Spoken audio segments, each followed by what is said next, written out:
Game over, man. Game over. Johnny. You're gonna need a bigger boat. Why so serious? Roll out. I am Iron Man. This is a tasty burger. Welcome to the InSession Film Podcast. Welcome to episode 632 for April 13th, 2025, and I'm JD Duran. And I'm Brendan Cassidy. Hey, thanks for joining us, everybody. We have a really fun show in store. And to start off here, I want to bring up perhaps an unexpected film. In the back half of the episode, we are continuing our Best Picture movie series as we talk about In the Heat of the Night that came out in 1967. And every single time, without fail, when that movie is mentioned, my immediate thought is the 2013 film The Butler, Lee Daniels, The Butler specifically. Okay. I don't know if you know where I'm going with this. No, I don't. I'm actually really curious now. That is a film that stars one Oprah Winfrey. Yeah. And there's a moment in that film where she says, "In the heat of the night with Sidney Poitier." She says it just like that too. Oh yeah, and she it does. I forgot about embedded that. deep into the core of my memory. That's all I think about. Whenever that movie is brought up, is Oprah going, "In the heat of the night with Sidney Poitier." At least it's so good. At least that connection makes sense. For the longest time, I always confused Best Picture winner In the Heat of the Night with other Best Picture winner, It Happened One Night. Just given the phrasing of it, but they are such different films. One came out in the 30s, if I'm not mistaken, with Clark Gable. Not at all the same movie as In the Heat of the Night. So at least your connection, makes some thematic and symbolic sense. I can't say that about my confusion. Yeah, no, I mean, that confusion, I can understand the wordplay going on there, or perhaps people might be confused with 1967 specifically as it relates to Poitier, right? Because he had two films. I think both of them were nominated for Best Picture. Both were nominated for Best Picture. Both, I guess, in some ways had some similar sociopolitical edges. So I could certainly see the confusion there for sure. Yeah. He actually had three films that came out in 1967, but two of them were nominated for Best Picture. And he's most commonly known for his roles in both of those movies. Right. So I could see that being a connection. Lee Daniels, The Butler, probably not a lot of people will bridge that to In the Heat of the Night, but I don't know. A lot of people forgot that film even existed. Look, outside of that one line, I cannot tell you a single thing about that movie. I don't really remember it. It is a pretty forgettable film on the whole, but that one line is unforgettable for whatever reason. I guess it's just the way Oprah delivers it. It's just funny to me. Oprah's a pretty memorable individual, right?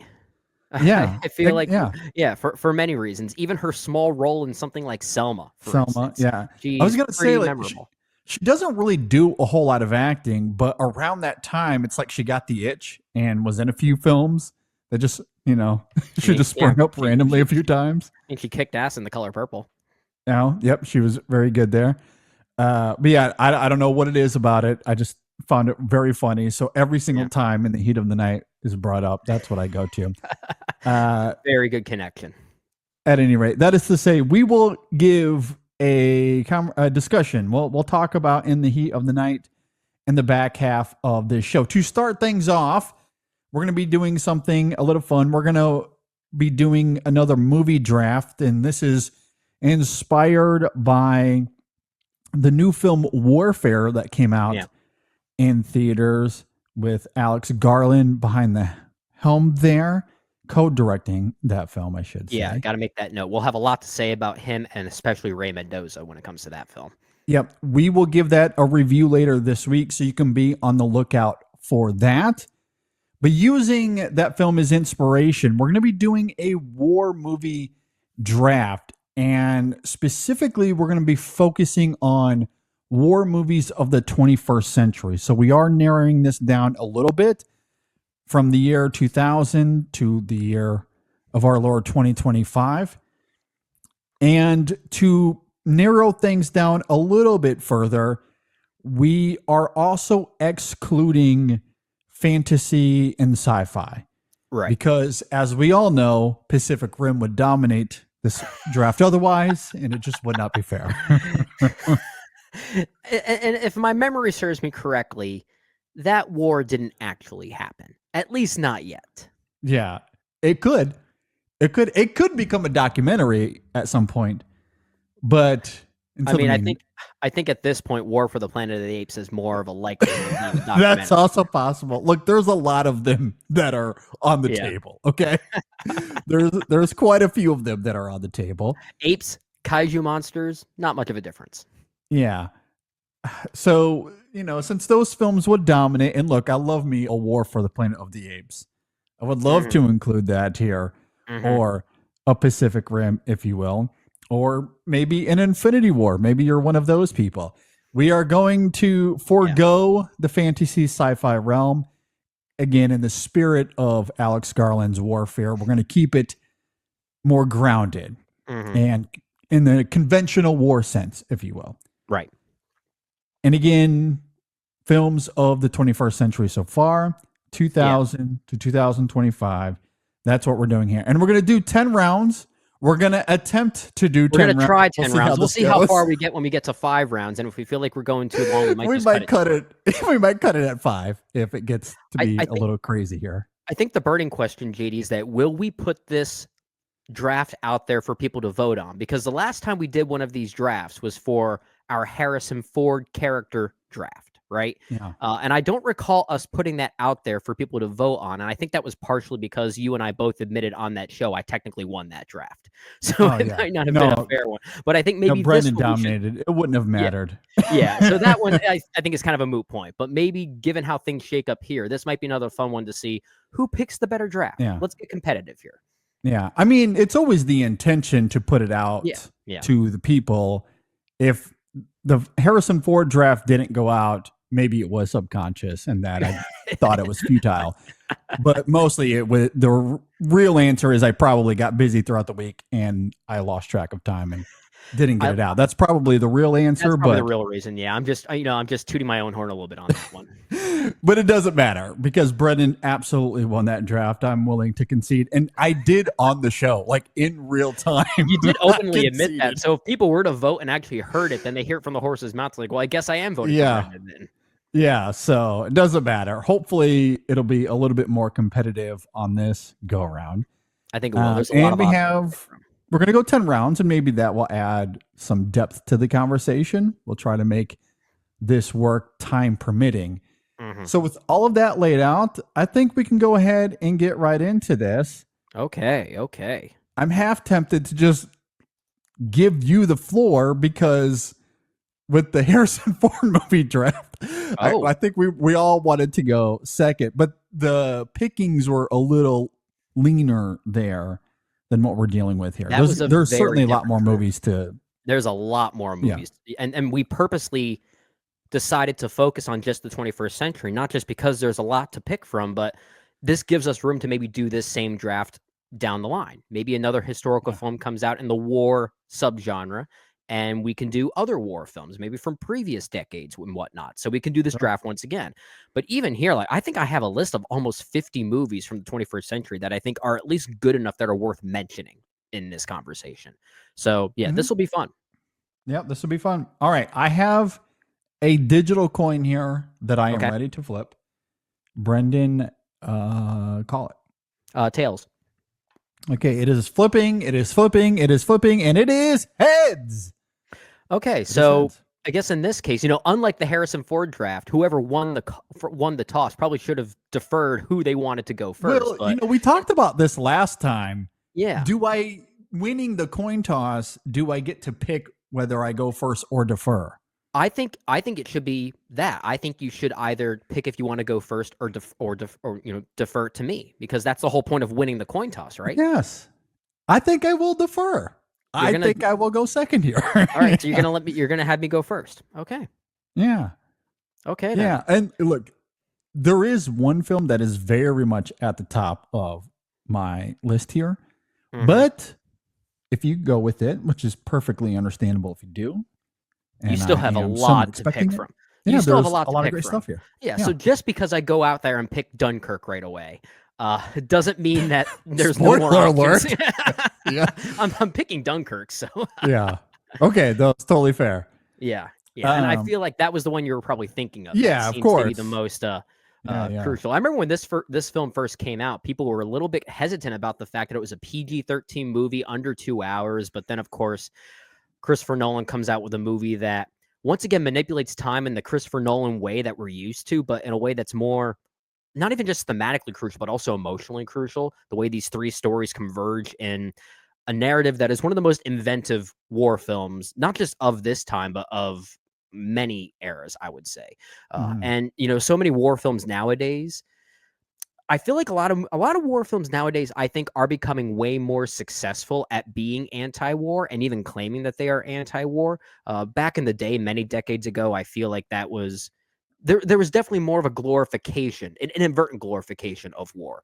But Christopher Nolan's Dunkirk, and given just the narrative framework of it and the non-linear structure, just adds a level of devastation to it that I haven't really felt in a war film since, even beforehand. And that just makes it such a unique experience. So Christopher Nolan, Dunkirk, one of his best films, certainly top 3 for sure. I think definitely one of the premier ones we have to consider here. For sure. And that would have easily been my pick for this as well. I think that is easily the best war film of the 21st century. It is one of Nolan's very best films. I love it. Masterpiece. Good stuff. Okay, so that one is off the board. I am struggling here a little bit because we're obviously at the beginning of this. There are so many great films here on the table. And the other caveat, just to throw it out there again, if you've listened to any of our other previous drafts, we have talked about it. But to reiterate, because ultimately we are going to put this out to everybody to vote on, there's always that battle of greatness and quality versus its commercial appeal, what we think will get the vote. That's a great point. There are some films I might pick pretty early if I get the chance to on this list that I will openly admit maybe I don't fully love. And that's because I think it'll garner a vote. That's as simple as that. Yeah. And look, I especially want to emphasize that at this point, even early on, because one of the two I'm about to pick absolutely has the critical and analytical and cinephilistic vote. Cinephilistic? I don't.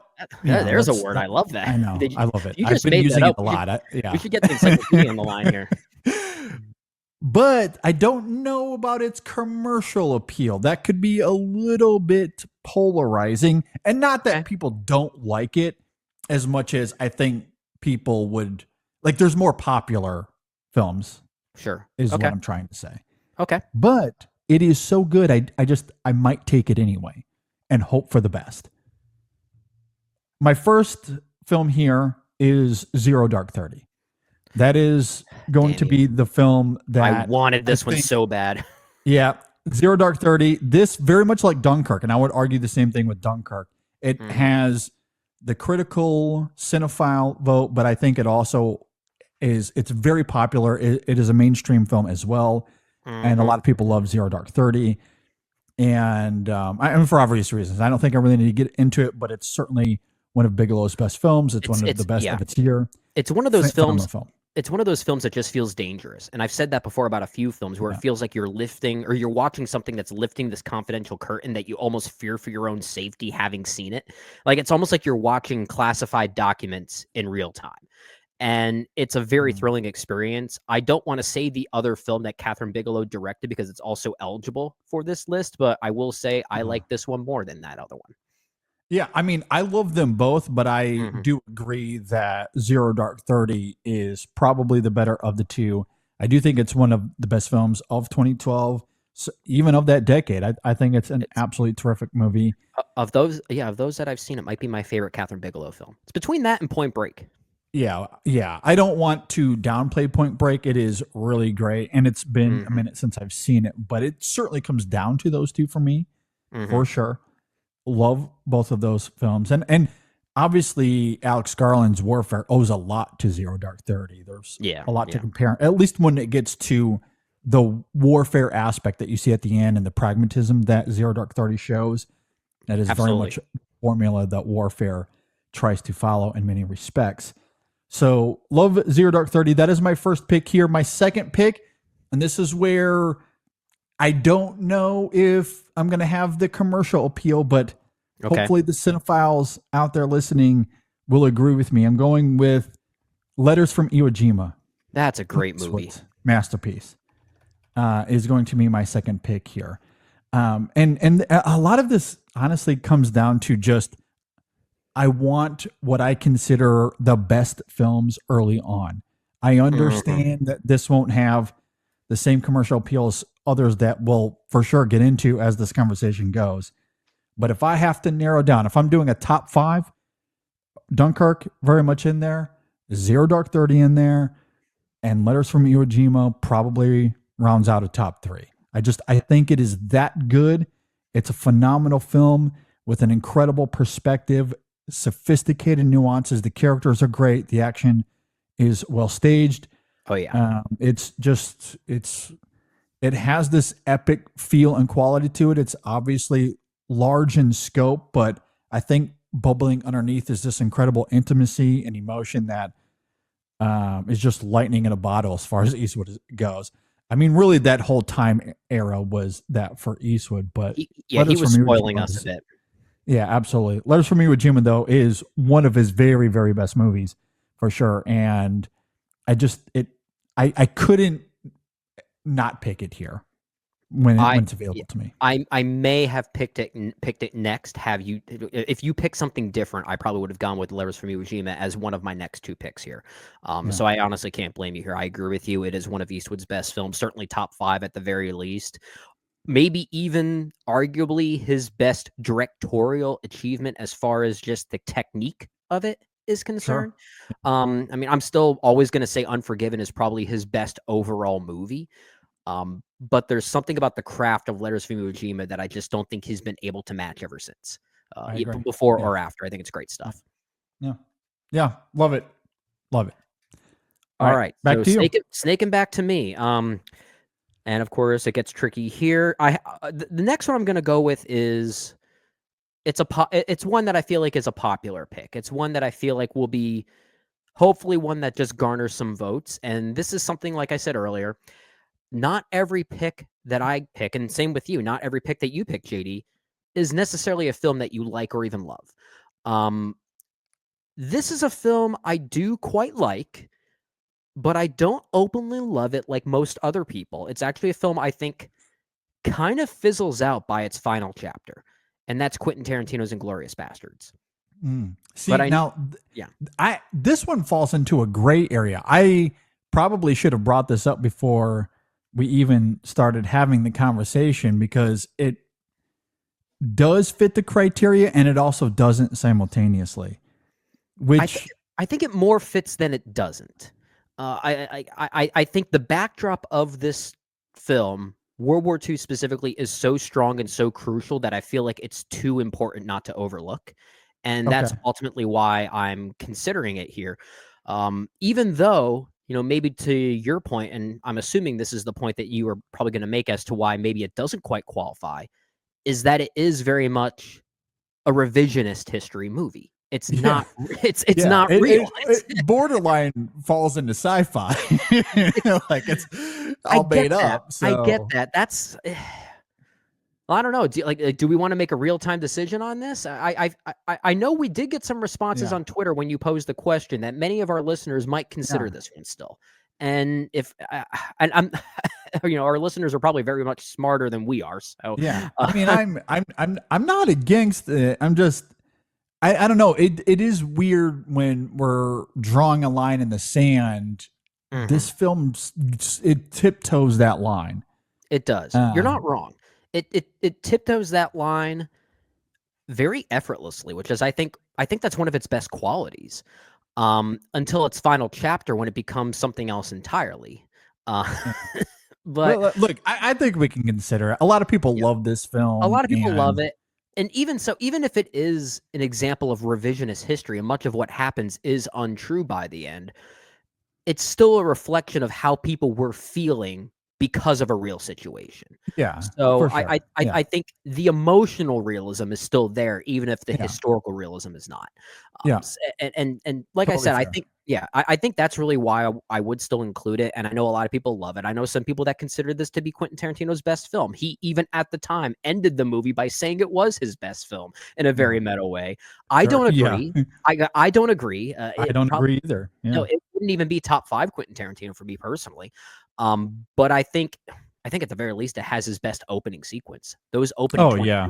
that's probably the best stretch of any Quentin Tarantino movie, if you ask me. I don't think the whole movie has that level of strength, but I do think as a World War II film, it's a very interesting one. So that's why I wanted to consider it here. Yeah. I mean, I like it on the whole. It's a very entertaining movie. It's Quentin Tarantino playing with the form as he always does. And I do enjoy that. But on the whole, I do find it to be lesser Tarantino. And I know that I'm saying that at the risk of losing a lot of people here because a lot of people love that movie. But I'll back you up. I agree with that statement. So I guess we're both going to be guilty of losing some listeners on that one. Yeah, but look, it's a second round pick here. So we do recognize that we're in a minority when it comes to that film. It's a very entertaining movie, though. Like, it's a movie It I is still very really entertaining. like. Yeah. No, I agree. There are just things about it I don't fully love when compared to some of Tarantino's other genre explorations. I think he's done it much better. Sure. Okay, so that's my next pick. Keeping it around to me as we snake around this. I have 2 picks in mind here. One of them's a film that I know you and I both love. Another film is one that I know you and I both love, but I feel like if I were to go with that second option that I'm thinking of, it's really just to piss you off. And I don't know if I want to have that kind of argument this early on, depending on how things go here. So I'll be nice. I'm going to go with Atonement next for my number 3. Boy. Okay, here we go. Which, and maybe that's the one that was going to piss you off. I don't know. But again, much like Inglourious Bastards, Atonement is a film that kind of straddles the line a little bit between, is this really a war film? Is it not? But like I said with Inglourious Bastards, its World War II backdrop is so crucial to how that film functions that it really feels like it has to qualify. And even though the central relationship in Atonement and how the conflict unravels is initially not really due to World War II specifically, it's really due to childhood innocence more than anything else. When it becomes a World War II film, that's the thing that keeps this conflict in place. That's the thing that makes this romance inevitably tragic. If anything, it becomes that end point in many ways for these two people and how heartbreaking that ultimately is. And on top of that, if we're at least going to consider World War II sequences or just war sequences in general, that sequence, that long take on the beaches of Dunkirk and how it happened by accident, essentially, is, I think, one of the best World War II sequences I've ever seen in film, at least of this century. I think it really is quite effective. In many ways, kind of set the stage for what Sam Mendes would do in 1917, sometime later. A very interesting precursor for that, but really effective stuff. I think that sequence alone is so strong and really works as a great center point for the entire film that it almost becomes a war film just by association. And I think it's a really strong film. I miss when Joe Wright made movies like this. Between this and Pride and Prejudice. Still, the 2 best movies he'll probably ever make. And I say this as someone that still likes Cyrano, but I don't think anything he'll do will come close to these 2 masterpieces. I think that's fair. I do think Cyrano comes kind of close. I think that film is liked it. Yeah. So immensely, monumentally overrated. I think it is really underrated. Really right? good. Underrated. Yeah. Sorry. Yeah. Underrated. That's absolutely what I meant to say. It is so underrated. I think it is honestly one of the best films of that year. I don't know if I would go quite top 10, but I do very much have it in that 11 through 20 range. I think it is really, really great. And it's easily his best film since those 2 masterpieces. And I do agree with you about Atonement. I think it is phenomenal. It came out in a year that many consider to be one of, if not the best year for cinema. And I think it rivals those at the top. I know people will go to No Country, There Will Be Blood, and even in recent years, Zodiac is very much vying for that number one spot as well. And look, no pushback here. I love Zodiac. If you want to have that at number one, I will not argue at all. Those three, that is a strong three-headed monster. I understand why those films in some that shape year, or form. three-headed monster. That year was a 12-headed monster at the very least. When it comes to the top of the list, those are often the films that are associated there, with the very top of they're the consensus sphere. picks for sure. But I do agree with you that on the whole, it is a great year, and Atonement very much is a big part of that conversation. And anyway, I say all that to say, I think Atonement is closer to that top three than perhaps it gets credit for. I think it is really, really great. I love that movie. That would have easily been my next pick here. Easily. Okay. So I'm curious with that to off see where you the go. board, I do have to veer in a different direction here. All right. I think I have my two. Okay. All right. For my next film, I'm going to go with a very different kind of war. It's not necessarily a conventional World War II or thrusting us into Vietnam or even Iraq. Okay. I'm going to go with Steven Spielberg's Munich for my next pick. That's a very good pick. Very good pick. Love this movie. I think it is really great. This is when Steven Spielberg had veered into a different type of filmmaker, one that I love this era. deeply, deeply love. I absolutely adore and falling more in love with this era. Even if there are some films that I'm wrestling with that I might not love as much as others do. But Munich is one of those that I am in agreement with. I think that is incredible. One of the best films of that era for Spielberg, maybe in general for Spielberg. I think it is really great. And I love how he immerses us into what that war is, what's at stake, why it has to be covert, and how one little mistake is a game changer, how that will destroy your entire world. And obviously, as the film unravels at the end, we do see what the cost of that really is. And it is deeply visceral. It is guttural. It is underratedly, hopefully I'm using the right word this time. You're good. Underratedly, one of his most horrific films. And it is borderline a horror film at times. Like the tension is that high. This is when Spielberg was challenging even the Spielbergian ethos that he became associated with. This whole era. And that's why this era, maybe not his best work as far as his best movies, but certainly his most fascinating era of filmmaking. Yeah. Anyway, love Munich. And so good. Because it gets talked about a lot on film Twitter, it comes up at least a couple of times a year. You'll see clips go viral. The cinematography and the camera movement, just some of his best work. It's really, really great. It's a nihilistic movie. I love when Spielberg gets into his inner cynic. I think that makes for some really interesting movies. Oh, I agree. Absolutely love that about Spielberg. Okay, gonna go to another film that I think is really, really great. And this one might be a little polarizing, but I think it has commercial appeal. I think it is really great. I'm gonna go for it. It is Black Hawk Down. I was hoping to pick that one next. Dang you. Yeah, I love this. And look, movie. it's been talked about a little bit over the weekend with Warfare coming out and people comparing Warfare to Black Hawk Down for reasons that I'll get into when we do the review. I think the two films have nothing in common outside of perhaps aesthetics and movement. Aesthetics are the only thing. I think maybe some filmmaking comparisons that you can make, but I think ultimately they bring out different conversations. Very different conversations. But again, I don't want to get too much into a rabbit hole because I think I saw a very different film, speaking of Warfare, than most seem to.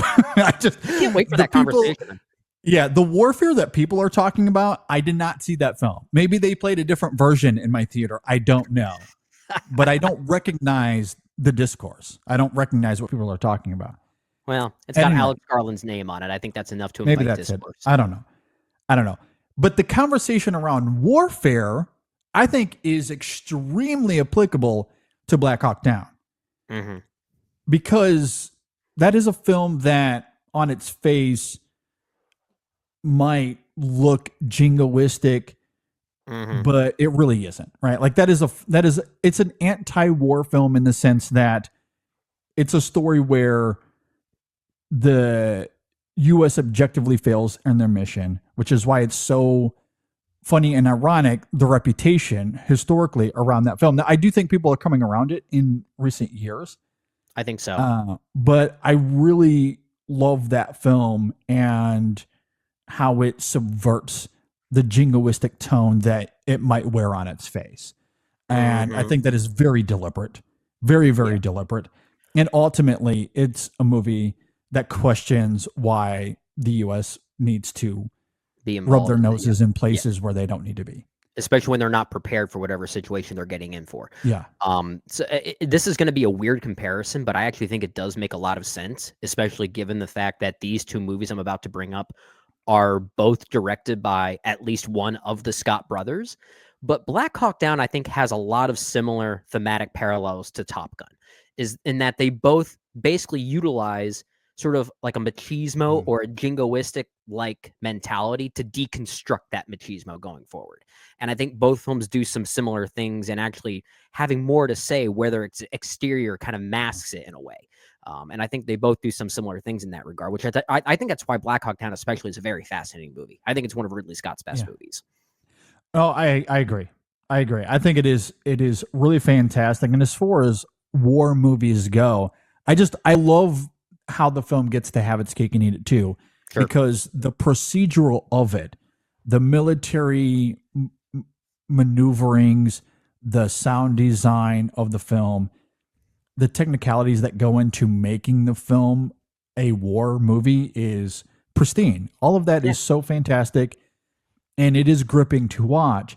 And then ultimately you get to the end of the film, and look, some of it is a little on the nose when you get to that moment and Eric Bana is going on this tirade about war and violence and how, he's just like, let's just get everybody home. That's the one moment where it gets a bit literal, but yeah. It gets a little bit literal there, but I think Eric Bana's performance makes it work. I think he's really great there. And ultimately, I think the film does a great job of, again, flipping that jingoistic tone on its head. And I think it's great.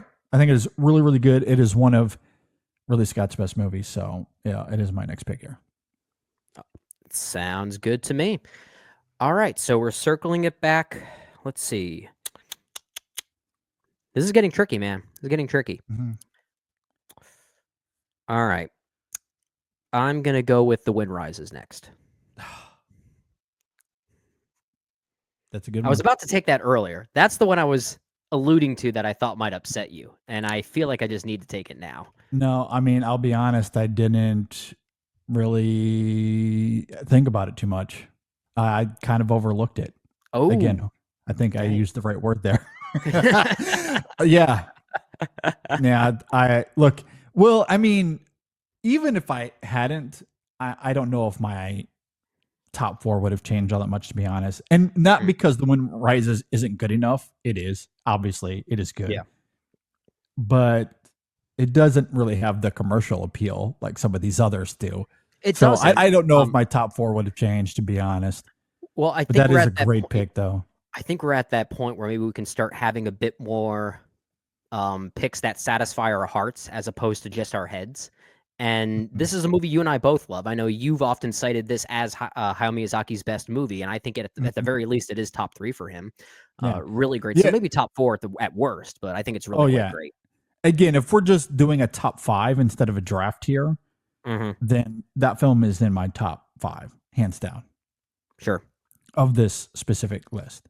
Given personal top 5. Yeah. I mean, damn the criteria, it doesn't matter. If we're talking about war films of the 21st century, The Wind Rises is in my top 5. I don't care. Regardless of the medium or anything like that, this is an amazing movie. really quite great. Like I said, one of Hayao Miyazaki's best. I know you've cited it as at least as your favorite. But really a beautiful and profound film on artistry and creation at a time when you had to use it for something you didn't expect, and that led to introspective conflict. That's ultimately the point of the movie, and I find that really provocative. It's a very provocative movie, beautiful movie. So yeah, The Wind Rises. And keeping it around to me, now I'm even more at war. Yeah, now I'm even at more war with myself. Pun intended. Exactly. Yeah, I didn't intend to do that, but you know what? Yeah, pun intended. I'll just go with it. Let's go with The Pianist. Oh, okay. Yep. Yeah. Okay. Good stuff. Maybe a controversial choice given its filmmaker, and especially even at the time when it was made. You know, he wasn't even in attendance, Roman Polanski, at the time to win to accept his Best Director win for it. But regardless of the man himself, I think it's a very powerful movie. It is a great movie. Shitty director, great movie though. Yeah, yeah. What I love about it too is that it feels very like European in a way, and I mean that in the sense that when you see old European movies from the 60s and 70s and how they were made at such a different budgetary level, everything like most of the camera work here is very static. Everything looks very dilapidated and kind of cheap. The movie actually looks like it's made on the cheap, and that actually makes it all the more horrifying, I think. Like it feels like it feels like it was made from a very different time and place. I think that makes it all the more tangible and rougher around the edges. It doesn't have the glossiness of other war films. And sometimes that glossiness is a good thing when it comes to many of these movies that we're talking about. That's what makes these movies epic. You know, this epic quality that they ultimately need sometimes. But the Pianist is a very domesticated movie, and I think all the better for it. And it's a really, really powerful one too. Yeah, it's a great movie. I have it pretty high on my list here. Perhaps could have been in my next round if it was available. I do love it as well. Again, say what you will about Polanski, but that is a great movie. Adrian Brody's obviously really great there. It's well made. I love it as well. Great movie. Great stuff. Okay, moving on to my next round. Right, you did your two, so we're back to me. I did my two. Yeah, so we're snaking it back to you. Back to me. Okay, I'm gonna go with, and maybe this is where I'll circle back to movies that I think are just really great. So we're going back to quality here for my next round, at least this next pick. We'll see about the one that follows. I'm going to go with Michael Haneke's The White Ribbon. Okay. You know, I haven't seen this one in a long time. Yeah, I haven't either. I am going off memory, perhaps in the spirit of warfare. I'm going off memory here. So maybe it's a little foggy. I don't know. Mm-hmm. But obviously this is set on the eve of World War I. It is in stunning black and white cinematography. It is chilling in the way that the story here is crafted.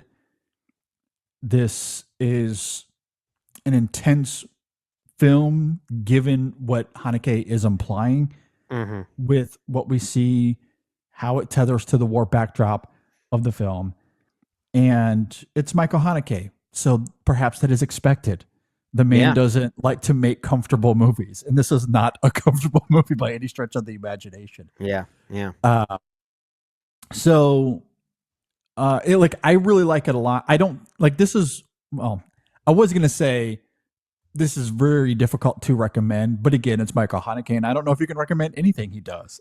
So I kind of caught myself in the moment there. Yeah, he's one of those filmmakers where we might like a lot of the movies he makes, but we can't recommend really any of them.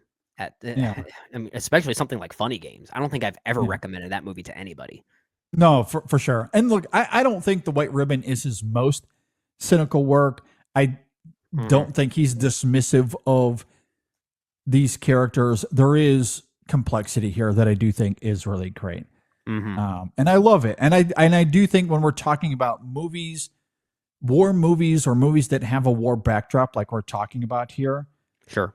then I think this I think one it counts. is. I think it very much counts because in many ways, and I don't know if this is something Michael Haneke has spoken about or if it was more of a critical analysis at the time, or even if the movie itself very much directly alludes to this. It's been a while since I've seen it, but the movie basically feels like it's the birth of Nazism in many ways, in these young minds, which is a really, really scary thought, which almost makes this movie kind of a great companion piece or precursor to something like The Zone of Interest, right? I feel like there are some comparisons to be made between how it actually looks at the birth of evil and then the banality of evil, and has some really intriguing ideas on its mind for sure. Well, that is perfectly well said there, Brendan, because it is a great transition to the next film I have on my list here, and that is The Zone of Interest. We got to stop sharing the same brain, damn it. Yeah. So thank you for giving me that transition. That was going to be my next pick here. Was that actually going to be your next pick, or did I just set you up perfectly?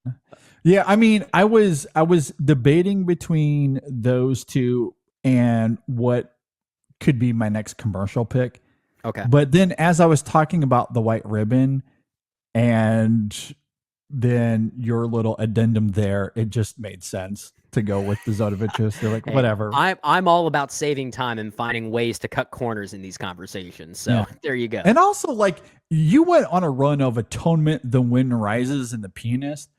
That is a fantastic trio of movies that might not get the biggest votes when you're looking at Munich and Zero Dark 30 and even Black. Like those are like that is a trio versus trio of commercial versus artistry. And I don't know if I'm shooting myself in the foot here, but I looked at that trio and go, no, I gotta fight artistry versus artistry here. You gotta change your like I guess methodology here a little bit. Yeah, it's like, okay, I have some commercial films here, war films that are really great, and hopefully that will garner some votes. But let's go ahead and get nerdy here. Let's get cinephilistic, if you will. I love that word. Yeah. Sounds like a movie disease. It might be somewhere. I just caught cinephilia. Exactly. I got cinephilia, man. Is that the flea? Is that the flea you get from sitting on a couch for too long just watching movies? Yeah, it's when you go to the movie theater for too long, and you're when you're binge watching the Beatles. That's how you get. That's how you get cinephilia. Yeah. Oh god. Exactly. Thank you, Sam Mendes, for giving us cinephilia. Exactly. So yeah, that is to say, Michael Haneke, The White Ribbon. I love that movie. That's really great. You go and read a bunch of best war movies of the 2000s. I'm sure that's going to be on everyone's list. And then The Zone of Interest, obviously a new movie, but I think qualifies here. And I would have picked it higher, but again, I'm wrestling with artistry versus commercial appeal. And I love The Zone of Interest, but I don't know if there's any commercial appeal with that film. As much as a lot of us like it. I think it's still new enough that it might have some... maybe. Yeah, it might still be top of mind for some people. So I think... If when I say... if the movie were 10 years old, you might have a problem. But I think it's still new enough that you might be okay. Yeah, totally understandable. And also, I'm speaking in very broad terms. Obviously, there's a lot of people on film Twitter that love The Zone of Interest as a movie and would vote for it. Yeah. And I don't know how wide our polls are going to be anyway, but something I'm wrestling with, but that's why I was waiting a little bit on that again, until we started to talk about The White Ribbon further. I'm like, you know what? Screw it. Going zone. They actually, seriously, they actually do make a fair companion in some ways. They do. They very much work together. So I think you picking it together almost makes for like a 5A, 5B in some ways. Yeah, no, for sure. I agree. Yeah. Okay, so we are now circling back to you. All right. And for those watching on YouTube, if my head keeps tilting down, it's because I have my list on my phone and I'm looking at it down here. We're going talking about commercial appeal versus artistry. I think I'm going to go strictly artistry for my next pick right here. I'm going to go with the is it 2014 or 2015 film? I think it was 2015 for us, but that's the Christian Petzold film Phoenix. Oh, damn. Yeah, that was on my list. Yeah, to do soon. What a Yeah, movie. that's good. What a movie. Oh, that's so and good. I don't want to speak too much about it because this is one of those movies that if you know nothing about it, even its mere plot line, the way it toys with an almost soap opera like framework on mistaken identity, it's so jarring and such a weird narrative choice, but then leads to one of the greatest climaxes to any war film that I think I've ever seen. And that alone is why I feel like I need to pick it. It is a beautiful movie. And Nina Haas, front and center, I think gives a wonderful performance. One of the best performances of that year for sure. So Christian Petzold's Phoenix is my artistry pick to add a little bit more artistry here. But if I were to keep going here, Do love that though. that's such a good movie.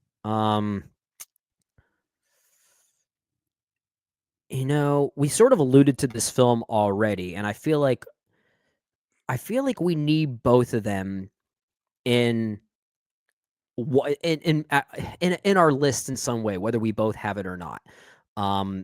You already picked a film from Catherine Bigelow, so I'll go ahead and pick The Hurt Locker for my next one. Okay, a little Hurt Locker action. Yeah, right. And like I mentioned, I think Zero Dark 30 is the better movie. In fact, I do think it might be Catherine Bigelow's best film, and I do love Point Break. I like a lot of her earlier works. Like she would actually be a filmmaker that would be very ripe for a movie series for us. I think she's a very interesting filmmaker. The Hurt Locker obviously being the film that beat Avatar for Best Picture in 2010, if I'm not mistaken. The film it came out in 2009. But I think it's sort of one of the premier examples people often cite as a movie that depicts modern warfare in a very intriguing way. Black Hawk Down's another example of that for sure. But The Hurt Locker, I mostly love it for just how visceral of an experience that it is. I think there are other modern warfare movies that have more depth to them, but this one, just as an experience, it's a very thrilling one. And just for those reasons alone, just as a technical achievement, I think it is quite good. And I know it has its defenders for sure. So I think it's a very good film, and that's why I'm picking it here. I think The Hurt Locker is great. I mean, it's really high on my list for 2008. Yeah, it's a wonderful movie. It's certainly on my list. I don't know where or if I would have picked it as we went here. Maybe. I mean, I really love it a lot. And I do think it is one of the best war movies of the 21st century so far. So I'm glad that it does get represented here. Mm-hmm. Like I said, I mean, I don't like it as much as Zero Dark 30. Yeah. But I still think given what it is, it does... it takes its tropes and then just fully leans into them. And psychologically, I do think there's a captivating pragmatism to it all, especially things like performances there. Yeah. That I think is great. All right. Phoenix and Hurt Locker are the next two here. All right. The next one for me, this is where... Good luck. I'm trying to figure out where I want to go next, because there's a couple of bigger, more commercial films here. There's another RT film that I want to pick. We'll see if it's available. I might wait for that one until we get to the end here. All right, for my next film, this is not a modern war film, but it's one that I still think very much qualifies. Master and Commander: The Far Side of the World. I wanted this one next. Napoleonic War film. I wanted this starring one next. Russell Crowe. Oh, love this movie. Where has Peter Weir gone? Where is Peter Weir gone? I don't know. That's a good question. I don't know. But I just love how sweeping this is. The ocean battles are astounding. It's really great. And you got to love this kind of filmmaking, right? Because it's obviously modern in the sense that this came out in 2003, something like that.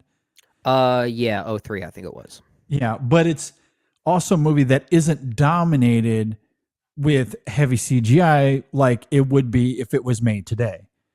So yeah, it actually looks expensive.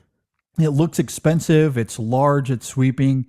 the costuming, the cinematography, the composition. It is striking how great all of that is here, how lived in it feels. It's great. And then you have Russell Crowe and Paul Bettany just giving the performances of their careers. That might be a little hyperbolic, but at the very they're least, very Paul much up there. Bettany's. That might be Paul Bettany's, but I mean Russell Crowe, he's got so many to back it up, but that's up there. Yeah. This one's certainly up there for sure. Yeah, their dynamic really, really great.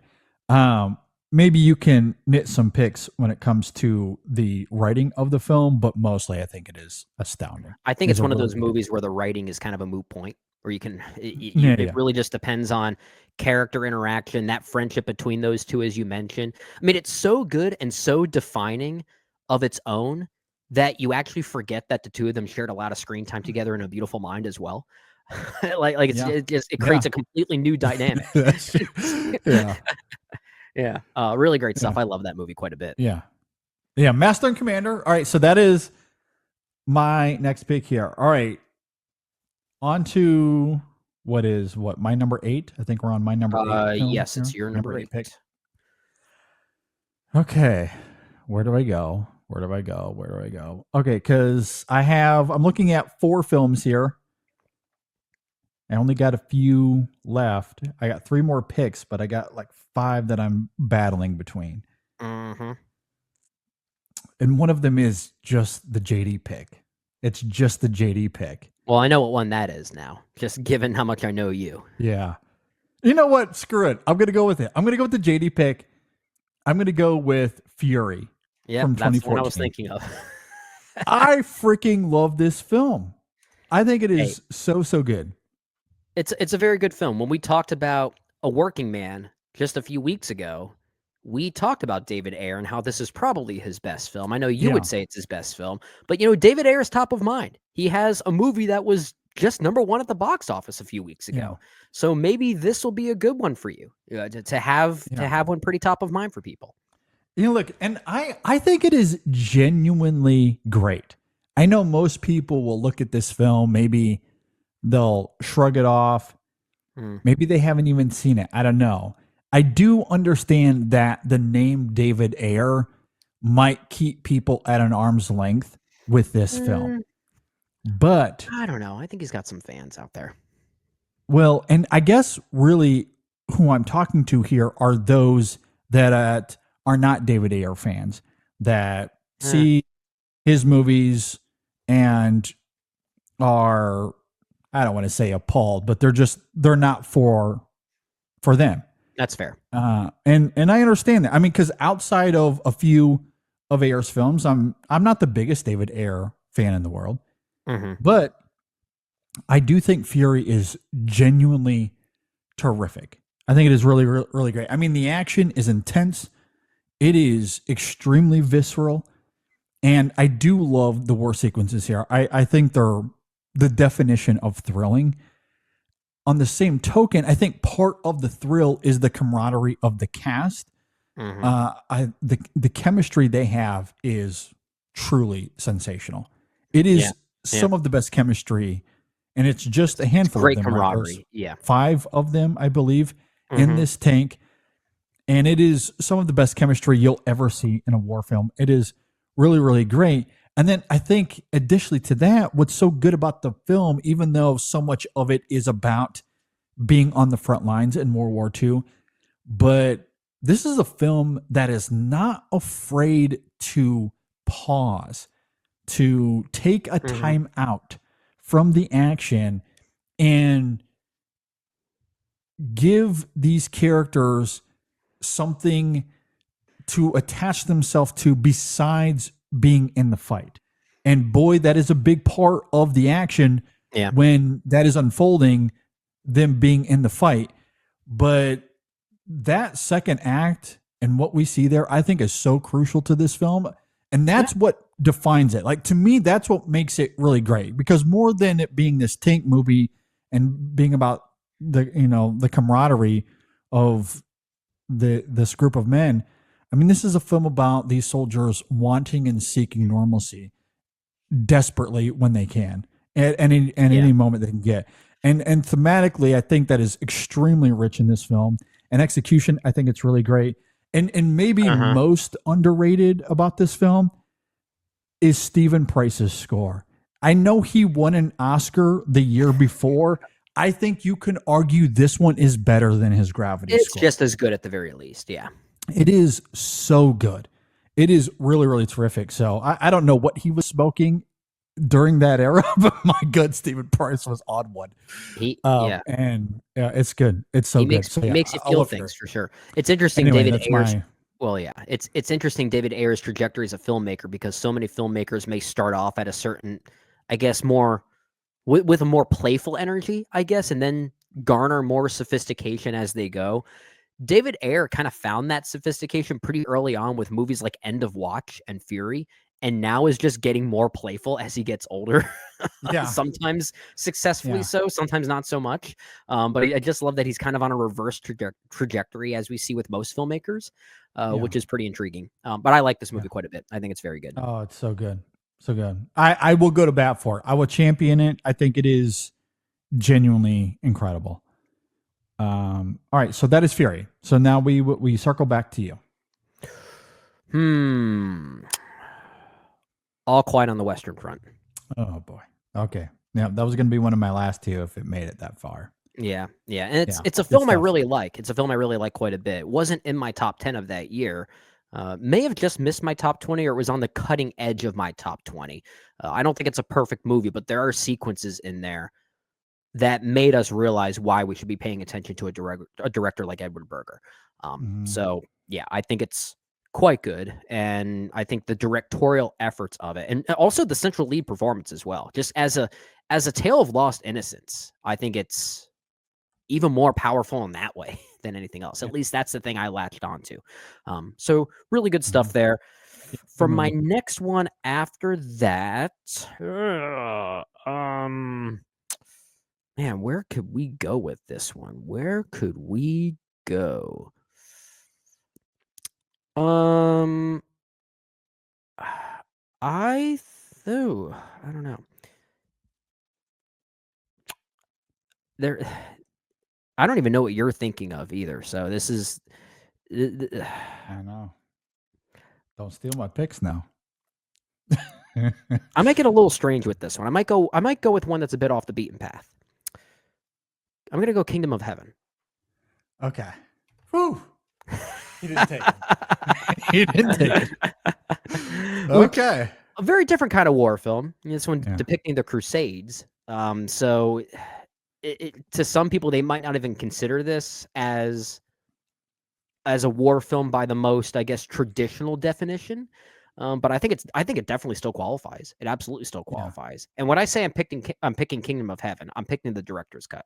The actual reshaping of this movie. The one that not the abridged version that basically functions as a 2.5 hour montage. This is actually a full-fledged movie. It's not a perfect movie. I think it does have some performance issues here and there. I don't always buy Orlando Bloom in this one. I'll simply say that.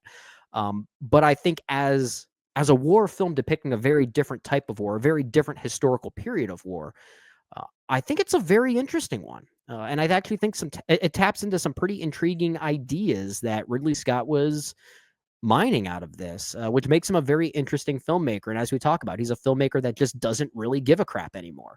And there's some of that cynicism, some of that attitude is baked into Kingdom of Heaven. And I think that makes it a very interesting one. So yeah, Kingdom of Heaven, I think really good stuff. Yeah. Good movie. Yeah. When we're talking about the director's cut, really love that film a lot. Great stuff. I do like that pick. All right. My last two, I know what they are. I didn't have to fight here unless Brendan stole one of them, and I would have been angry. Kind of curious where you're going with this, because I have a lot of picks here that I was really wrestling with. Yeah.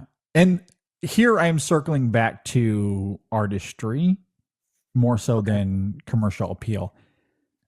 So I'm landing a little bit with my heart here. My next pick here is Son of Saul from 2015. Oh, okay. This is obviously a Holocaust movie with World War II very much in the backdrop, a la The Zone of Interest that we talked about earlier, or with World War I and The White Ribbon, as we mentioned as well. Mhm. What I love about Son of Saul is that it takes something that most of the time when we talk about the Holocaust, it is on this massive, giant scale. Yeah. Yeah. When we're talking about millions, tens, dozens of millions of individual lives were lost during the Holocaust.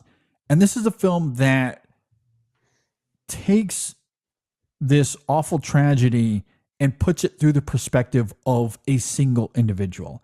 So it funnels the atrocity to a personal level and makes it singular. And that, to me, I think is a really distinct take on that material.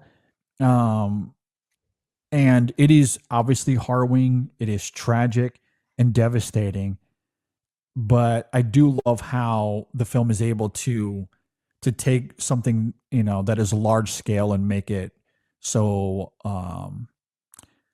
intimate. Yeah. And again, That's a just great point. deeply, deeply personal.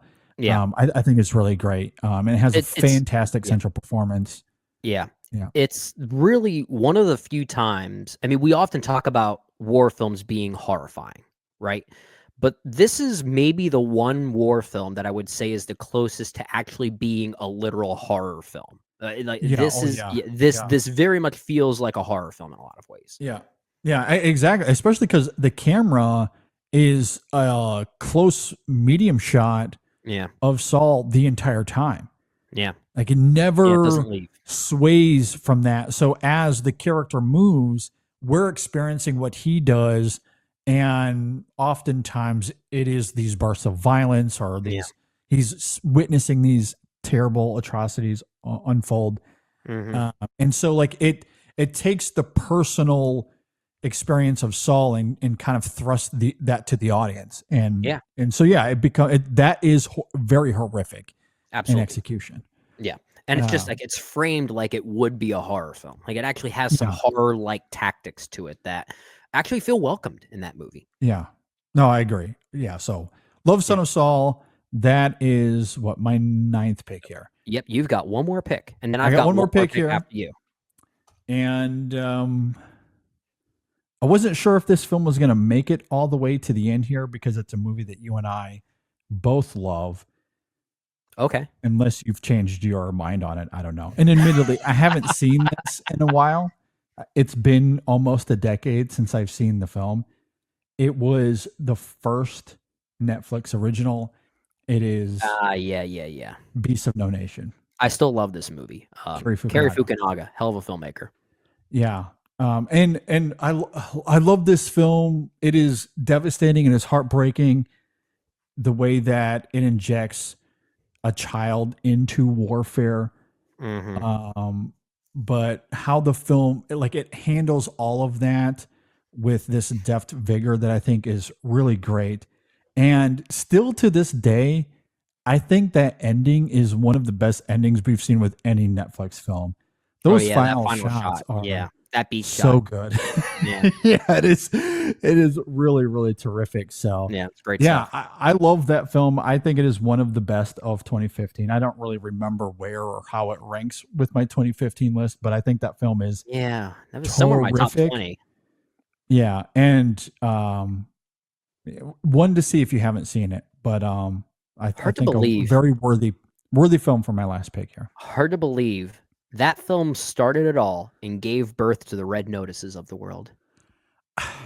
Yeah. I guess had to say it in a depressing way, didn't I? I mean, when you phrase it that way, it's like it just emphasizes all the more. Like it is stunning how Beasts of No Nation 10 years later is still one of Netflix's best movies. Like it's kind of saddening when you kind of put it that way, but when most of what they put out are the Red Notices and the Electric States of the world, it certainly makes Beasts of No Nation and those of itself stand out all the more. Makes it a special movie. It's a special movie. Really good stuff. I was thinking of picking this next to round out my 10. I was between this and 2 other movies. So, at that time I was between 3 movies. Now I guess I'm between 2 movies to round out my 10 here. I'm not sure which one I'm going to go with. I feel like there's one of these two that I'm toying with. One I think is clearly the better movie, but the other one I think might be the more popular pick. So, but I think among cinephiles, that other film is also still a very popular one. So I'm not really sure where to go with this. I'm going to take a chance and go with the movie that I actually don't care for as much, but I think it has enough fans out there that maybe it'll help me. You probably know where I'm going with this. If you pick what I think you're picking, I do think you're going to get a lot of votes for it. Yes. I'm picking 1917. Yep. Okay. Yeah. I think you're going to get a lot of votes. Yeah. I think people will love that pick. Yeah. And I don't love this movie. I think you're in the same boat, right, JD? Yeah. No, I'm not a big fan. Yeah. I like the technique of it. I think the problem I have with it is the mere bait and switch of it in the midpoint when it just completely shifts gears and becomes a completely different character story. And I don't think it earns that switch. Some movies can pull that off. Some movies absolutely can pull that off. But I think Sam Mendes was more interested in the gimmick than he was being able to tie that gimmick to the emotional weight of the story itself. And there's a disconnect there. But I do give him credit as a technician. I think it's a well-made movie. And that final run that people often cite with that musical score cueing in the background, I think is a very powerful scene, but I think it's powerful just given the theatrics of it and not so much the movie doing the work for you. The power of cinema. I mean, it in many ways it is. It showcases that movies can be moving pictures and they can be successful in that regard. So, I mean, honestly, this should have been a silent movie. And I think it actually would have been a much more powerful experience because there are individual pockets that I do think are great. I wish I liked it more. I really did. But I know a lot of people do love it. So that's why I'm picking it. Yeah. And I agree. Like, I don't love this film, but a lot of people do. They really, really love this film. So I think you're going to get some people to your side with that film. I don't doubt that at all. We'll see. We'll see. Okay, so that's our war movie draft. Let's go down our lineup one more time. Let's lay it out there for everyone to hear and see in one little go here. So, Brendan, your draft. So my draft includes Dunkirk, Inglourious Bastards, Atonement, The Wind Rises, The Pianist, Phoenix, The Hurt Locker, All Quiet on the Western Front, Kingdom of Heaven, and 1917. All right. And my list is Zero Dark 30, Letters from Iwo Jima, Munich, Black Hawk Down, The White Ribbon, The Zone of Interest, Master and Commander, The Far Side of the World, Fury, Son of Saul, and Beast of No Nation. That rounds out our war movie draft. Let us know whose lineup you like more. If you're watching on YouTube, please leave a comment below. We would love to hear who you think had the better draft here. If you're listening on Apple Podcast or Spotify, you can reach out to us on social media, Facebook, Twitter, Instagram, Blue Sky. You can always email us on InSessionFilm@gmail.com, but we would love to hear from you. And as we noted, we will, time permitting, hopefully Brendan can send me a reminder. I'll try. I'll cue it up right now so that it's timed. Yeah. We will get out a poll this week for everyone to vote on, and you can cast your vote there as well.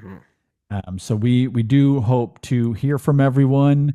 This was really fun. Before we move on, Brendan, are there any other honorable mentions you just want to throw out there real quick? If I didn't pick 1917, I was going to go with The Five Bloods. Yeah, The Five Bloods was another one I had on the list for sure. But yeah, The Five Bloods, Downfall, the German film. It was another one I thought of. Last Flag Flying, the Richard Linklater film, which I think is somewhat underrated. A different kind of war film, more of an introspective one. How about Guy Ritchie's The Covenant? Yeah, that one is underrated too. I really like that one a lot. Yeah. So that one. And I'll say this one last, and then because I think you may have a few you want to call it as well. But I kind of have a soft spot for the action thriller U-571 submarine movie. I have that on my list too. Yeah, I think it's a pretty effective thriller. Yeah, I do as well. I am curious where people land on American Sniper. I don't like that film, but I do wonder if it's a little bit of that 1917 thing where maybe we don't like it, but a lot of other people still really do. Maybe people do. I feel like our film critic circle doesn't. Yeah. But I It think does seem to get a lot of criticism these days. it does. Certainly more so than 1917. Like, that's a film that I think has even divided our film critic circle quite a bit. Yeah. No, I agree.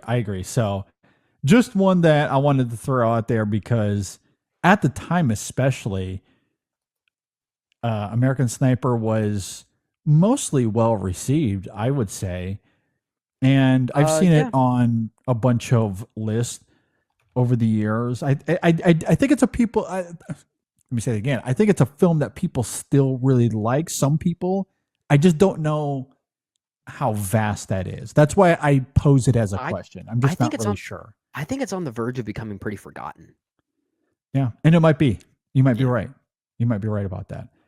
The only other one I kind of want to throw out here, and look, I don't think this is a great film by any stretch of the imagination, but I've always had a soft spot, similarly to what you were saying about U571, with the Nicolas Cage film Windtalkers, primarily because it's a fascinating story from World War II that, in certain political things happening this time, this time, like, they're trying to erase that from the history books.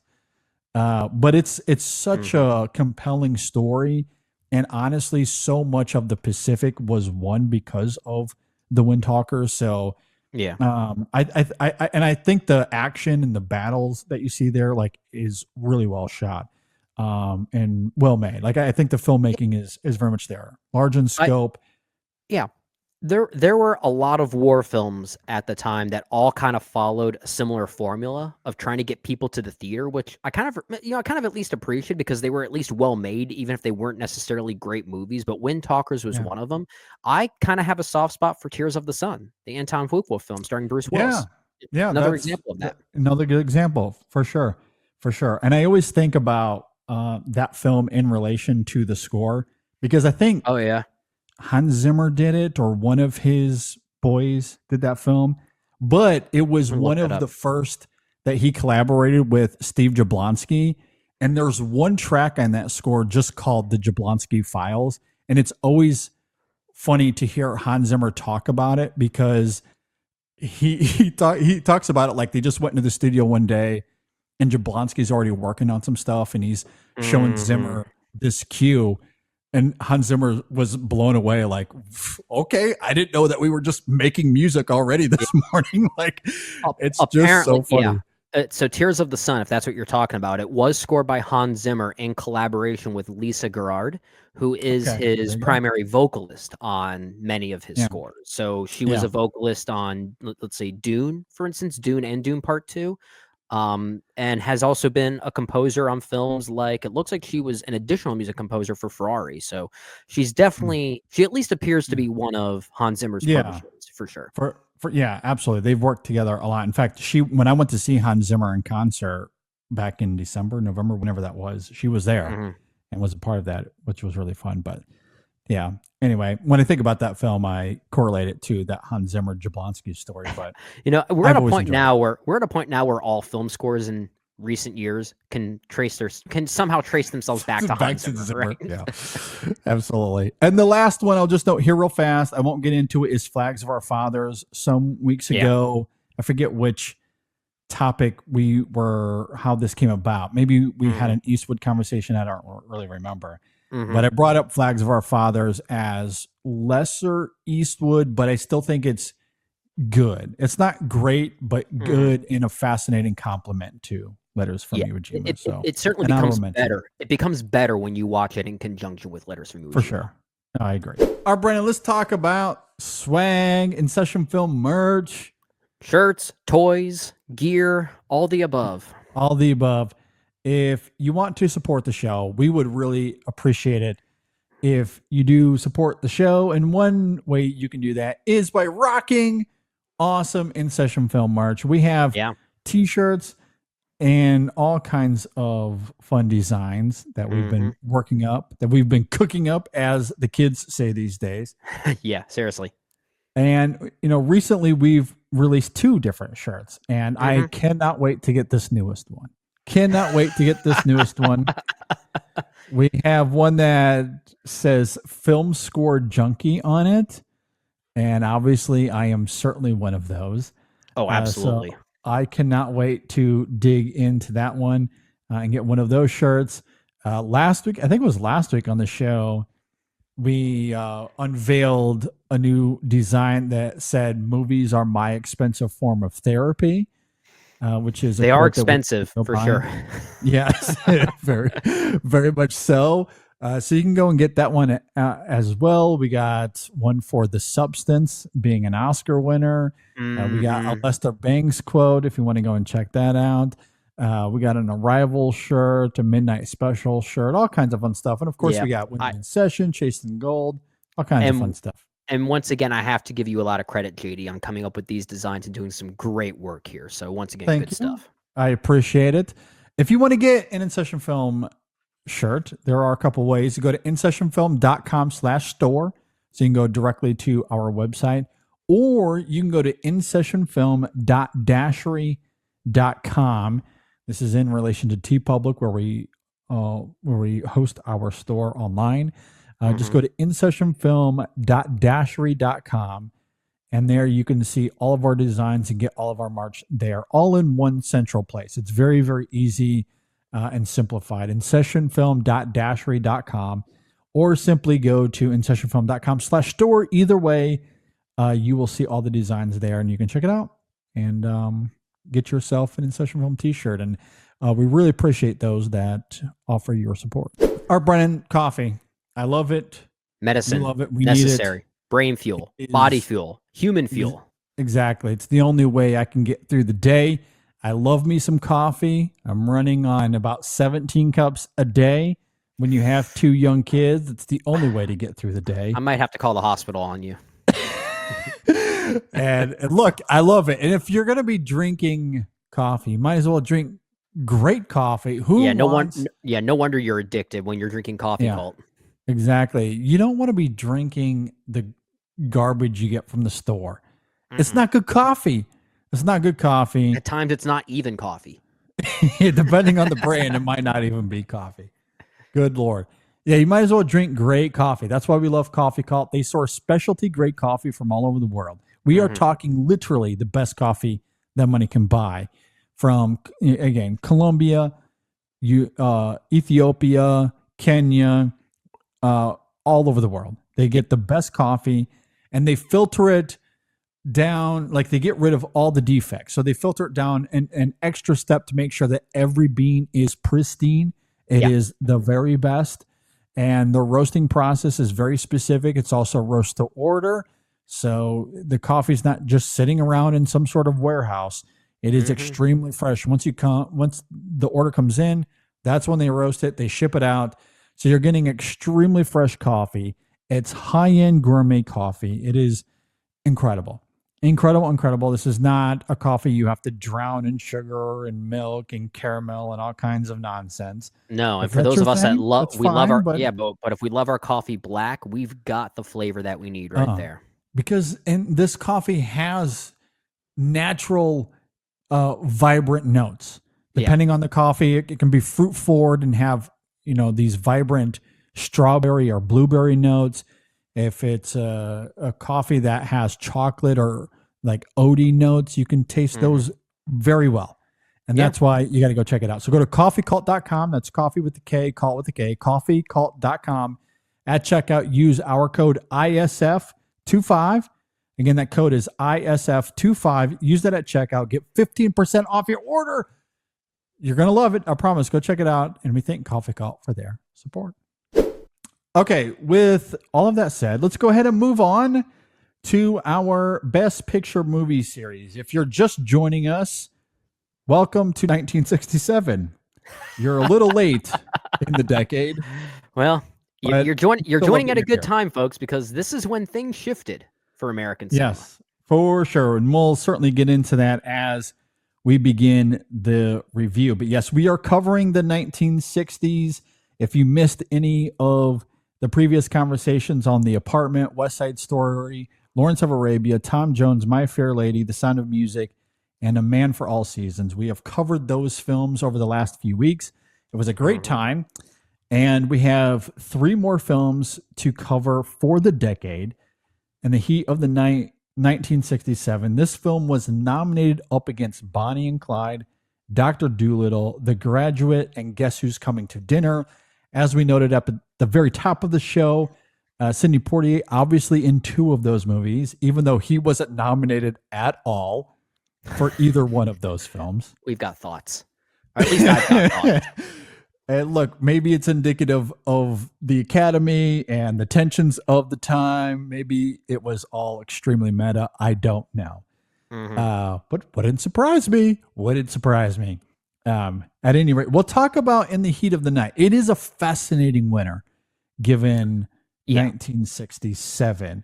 Even if maybe it doesn't quite hold up historically, I do think when it comes to this year, I'm just talking cultural zeitgeist, Bonnie and Clyde, The Graduate probably have more of a pull there. Maybe even Guess Who's Coming to Dinner.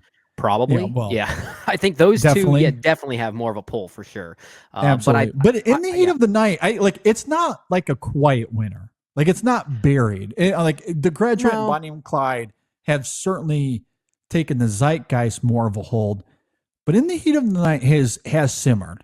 It hasn't disappeared, to be fair. Yeah, there is another reason for that I'm sure we'll talk about, but you're not wrong that there is still a bit of a reputation that this movie carries.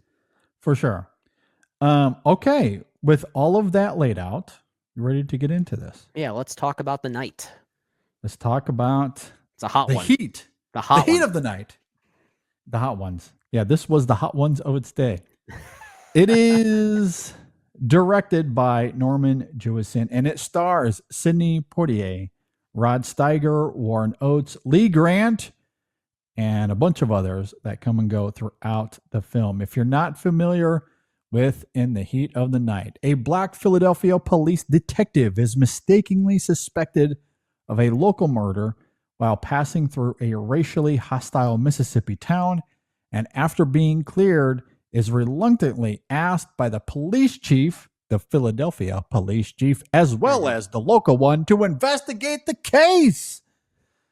All right, Brendan, what did you think about In the Heat of the Night with Sidney Poitier? Yeah, the Sidney Poitier extravaganza, because he was in this as well as Guess Who's Coming to Dinner that same year, both nominated for Best Picture, and neither of them he was nominated for acting, which is just kind of astounding, but I think speaks volumes as to how the Academy functioned politically and corporately by allowing a movie like this to win, but not give the right talent their due.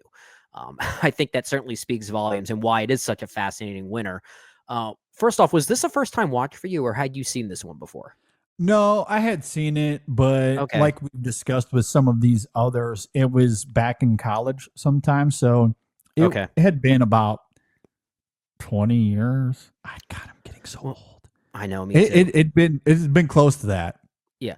Well, I bring that question up because I think this actually was a first-time watch for me. I thought I had seen it before, but perhaps I was just simply confusing it with the television series from the late 80s into the 90s, which I think is ultimately why this film has a bit of a reputation, because it did spawn a pretty successful TV series that went on for, I think, 150 episodes almost for quite some time. I mean, it went from 1988 to 1995, so it was certainly a popular series. And I think I may have just simply confused my experience maybe watching some aspects of that show with this movie, because I didn't really recognize anything watching it again, even if I had seen it before, in preparation for this discussion. So it made for a very fresh perspective and a very interesting one coming off the heels of many of these other Best Picture winners. And you sort of alluded to this online already, Judy, when you posted your thoughts on social media. But there is a clear breaking point between the Hollywood of old and the Hollywood of new in the late 60s. Yeah. And when we talked about A Man from All Seasons on last week's show, which won Best Picture in 1966, I talked about how there was sort of like it still carried those usual tropes of historical epics of Hollywood back in the day, but it sort of alluded to the griminess and the grittiness that we would see in the American New Wave. But now we're here. Now we're here in the American New Wave. We have jumped the shark into the American New Wave. And that is all over in the heat of the night. And it wasn't just this movie. I mean, that sort of tactility that we saw in many movies of the time that really defined the American New Wave, that existed in some of this film's other fellow Best Picture nominees. Bonnie and Clyde, it was all over that. Yeah. It was all over The Graduate and Mike Nichols' use of experimentation there. Like, that's really in many ways what I think the theme of 1967 was. When you look at these 5 movies all nominated for Best Picture, maybe, you know, the exception being Dr. Dolittle, but we don't have time to even bother talking about that one. yeah, exactly. But I think that all together, that's why I think In the Heat of the Night is a very fascinating Best Picture winner. Certainly a timely story, and maybe frighteningly more timely now, as I'm sure we'll talk about. I don't think it's a great movie. I think by comparison to some of the other films it was nominated against, especially films that were sort of embracing this new American New Wave and this new style of filmmaking, I think In the Heat of the Night is a much flimsier film when compared to something like The Graduate or Bonnie and Clyde. In fact, I think in a way I might even still take Stanley Kramer's Guess Who's Coming to Dinner over this one, just because I tend to prefer the domesticity of that one. But I think what makes In the Heat of the Night a very powerful one really does come down to Sidney Poitier's performance. I know Rod Steiger was the one nominated here, and I do like their banter. I like their chemistry. But Sidney Poitier brings something to this movie that actually makes it an emotional experience. And without his performance, I'm not sure how much the film would have held up for me. But I do think it's a pretty good one. I just think as a filmmaking exercise, when compared to some of these other films, I think it's a little choppier. I think it almost seems to allude to the early stages of the American New Wave before it really found its footing. But I think as a story, it's certainly a powerful one. Yeah, I do think this is a good movie. I do really like it. And as you alluded to, I think one of the great things about doing a series like this is that it gives you a historical perspective and context to the shifting cinematic landscape. We are, of course, going through the 60s, and this film, as you eloquently articulated, it is an immediate right turn into something completely different. 1967 was a pivotal year for American cinema, so it was inevitably going to be a significant change no matter who won Best Picture. Well, outside of one, as you noted, but generally speaking, it was going to be jarring given the trajectory of the 60s to this point. Right. Now, with Oliver winning the next year, that would ironically go back to old Hollywood for a brief second. But then For it a would very continue. brief second. And then, of course, It would Midnight Cowboy continue. being maybe even the most extreme example of that. Yeah, it would continue the new trajectory set by this film. If anything, the 60s, the late 60s especially, showcase what we call the pendulum effect, and how the Academy likes to honor the right movie and then the wrong movie, and then the right movie and then the wrong movie. And we certainly see that with the late 60s here. Yeah, but it was a brief caveat because once you get to Midnight Cowboy and then into the 70s, we are full bore into New Hollywood. So it's just a funny little hiccup more than anything else. It is. But it is clear that this new trajectory was set by In the Heat of the Night. Say what you will about the film and its politics. And look, I don't think it's unfair to criticize it for its broad liberalism, especially through the lens of 2025, which, to be fair, has been a major talking point that we've had in this series, especially in recent weeks. But I think we have to consider two things in this regard. The context of 1967 is really important here. Racial tensions at that time were obviously extremely high. They had to film this in Illinois because they were afraid that something legit might happen to Poitier. And even when they had to go to Tennessee for the plantation scenes, he slept with a gun under his pillow. Studio executives were genuinely concerned that theaters in the South may see violence and uproar when the film was released.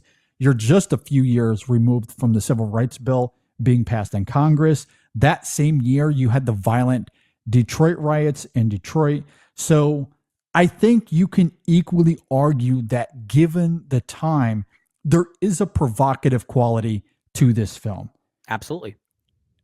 then you look at the screenplay here, and I think the script does a really great job of finding nuances in the details. For example, I love that the initial rage from Gillespie and Wood, the sheriff and one of his cronies, Yeah. it isn't just that they booked the wrong guy, but it turns out that he's a smarter cop and is well paid more than they are. He's a better cop, yeah, and they take offense to that.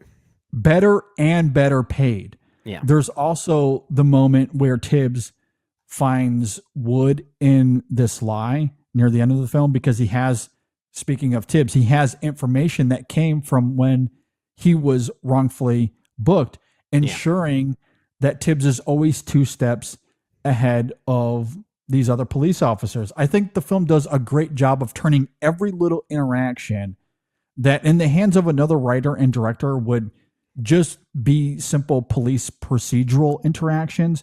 But here they are littered with rigorous hostility and prejudice that tapped into the ethos of 1967. And ultimately, that's what defines this film more than the whodunit mystery that drives its plotting. And I think through that prism, there was a lot for me to enjoy with this film in a vacuum on its own terms, but especially through that historical prism, it does give weight to just how prominent this film was. And I don't know if it can be overstated. I mean, we'll talk more about it as we go in Portier's performance, and I agree with you, he should have been nominated. But who he is here, this performance, the role even, unprecedented for the time, especially. Yeah. That has to be considered with something like In the Heat of the Night. That is maybe lost a little bit today, although obviously we're always having these conversations today. But I don't think it can be overstated how vital that was in 1967. It was a very dangerous movie in some ways. And Sidney Poitier himself actually insisted that this film be shot in the North because there was a time that he and Harry Belafonte were almost killed by KKK members when they visited Mississippi. So it just goes to show how dangerous the film was to simply make and the danger that Sidney Poitier was putting himself in just to be in a movie like this. And the fact that he is the one that's not nominated, but Rod Steiger is. And he's good in the movie, don't get me wrong. But really, it is the movie's good graces are born out of Sidney Poitier's performance. I think he really is the glue that holds this movie together, as well as the screenplay. You know, I'm glad you brought up the screenplay here from Sterling Silliphant, I believe the writer's name is. I hope I'm pronouncing that right. But I do think that's where any nuance here is. It really comes down to how the story is handled, how it almost deceptively puts this mystery up front when the movie really isn't about that at all. It's about other things. And I think from a writing standpoint, the film does a good job balancing those things. I think as a murder mystery, I'll just come out and say, I think it actually wraps itself up very anticlimactically. I don't think the murder mystery itself wraps itself up in a convincing way at all. But thankfully, the movie's not really about that. It has more on its mind and actually leads to a more tender conclusion between two characters that showcase that this movie was about something else entirely, that it almost makes the mystery itself kind of moot. So I do think the script is another one of the strongest points that really makes this movie such a worthwhile historical relic. I don't think it was the best of the nominees here, as I mentioned. But I, in a way, I'm kind of glad a movie like this won Best Picture because that makes it more of an interesting one to study in the context of where Hollywood was going. Well, and that's a conversation, a debate I feel like we have often. Do you vote for the best film of the year, or are we voting for the film that might define the year the most? And sometimes those are two totally different movies. Sometimes they're the same. It's hard to predict that at the time. You know, because who knew that a movie like The Graduate would be really the defining movie of this year in a very different way, but like from a filmmaking way, as far as just the critical basis of it and the fact that it has become such a classic. The Graduate is, everyone knows that movie. Everyone knows Mrs. Robinson now. Yeah. But I don't think it's the defining film of that year, though. I don't think it's That's the fair. defining film of the culture. And that's what I'm trying to point out That's here. fair. That's fair. Sometimes they are two totally different things. Something like The Graduate is defining from a film perspective of 1967, absolutely. Mhm. But it's not defining of where America was at that time. That's fair. And that's what makes this so fascinating and why I do think you have to consider the historical context. Sidney Poitier's Virgil Tibbs character was revolutionary for American cinema. He's this black man portrayed as a professional. He is highly competent. He's emotionally restrained. He's morally grounded. He is not the sidekick character. He's not comic relief. He's not some sort of subordinate. He is the smartest person in the room at any given time. And he is the moral center of the film. That had never been done before until this film came out in 1967. His character demanded respect and an environment that was nothing but hostile toward him. And he's not really seeking acceptance throughout this film. He's not trying to fit in.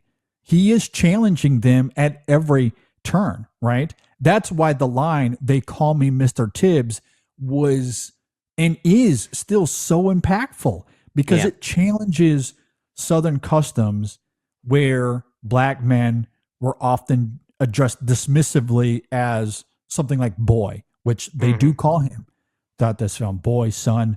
That's how they address him. They don't call him Mr. Tibbs. There's no respect toward them.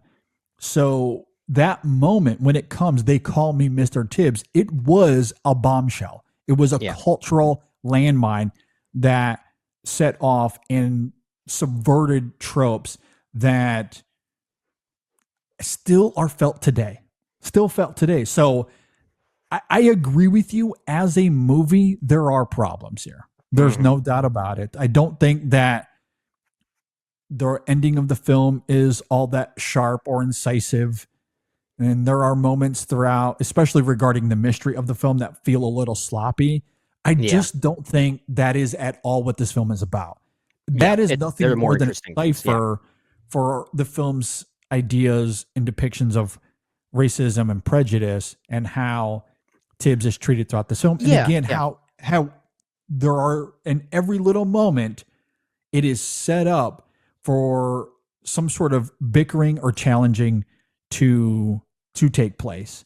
And in those details, that's where I find this film so fascinating, especially in that context. The context of 67. And I know that we've talked about how almost unforgivable it was that Sidney Poitier wasn't nominated for this movie. Instead, Rod Steiger was. But I don't want to underplay Rod Steiger's performance either. I actually think he is also crucial in allowing those themes to work as well as they do. Oh, yeah. No, I agree. Gillespie really is the one that has the arc here, or at least the most noticeable arc. And I will say, maybe this is due to Rod Steiger's performance more specifically, but the arc does have some complications to it and some nuances to it. It's not as simple as, oh, I don't accept this black man, and then now I do. You could tell that there are moments where he is not just thinking about his own prejudices, but he's also thinking about the safety of his small town, that they're not ready to embrace a man like this. So having him around is actually putting other people in danger. And I'm not saying that he's right or even wrong for necessarily thinking that, but it does raise some rightful conversations to be had that do have layers to them. And I think his performance and his arc do add some layers to the movie. So I think the banter between the two of them really is why the movie does work. I know you mentioned that the ending does kind of wrap itself up in a way that's a little sloppy, and I do agree, but I do like the scene between the two of them at the train station. That final scene. Yeah, I agree. Yeah. I'm talking about the mystery, not so much their relationship. The way the mystery wraps up honestly makes no sense. Like there's no way for those characters to all of a sudden believe what Tibbs is saying. It's like, oh wait, maybe he's on something. Let's check this other guy's pocket or something. There's no ridiculous. way. It just does not make any sense whatsoever. The plotting of the mystery itself is certainly problematic. I didn't always love some of the directional choices by Norman Jewison, and maybe this is also just due to the early stages of the American New Wave starting to find its footing. So some of those blemishes are still kind of interesting. There's a moment early on when I forget who plays Gillespie's one. The officer Sam Wood, played by Warren Oates. He's the figure that we actually witness this story through at first. We see it from his perspective. And he's the one that discovers this body that becomes the center point for this mystery, this murder mystery. But when his car stops, the camera just stops and then all of a sudden zooms in on his back taillight for what feels like no reason. It's like they're really interesting, weird choices that the movie makes as a directional experience and editorial experience that really feel like the American New Wave trying to find its footing. It's interesting. It's kind of weird and neat, but they don't really work when you look at it nowadays. And I just want to call some of those things out that it makes the movie even more of an interesting relic for 1967.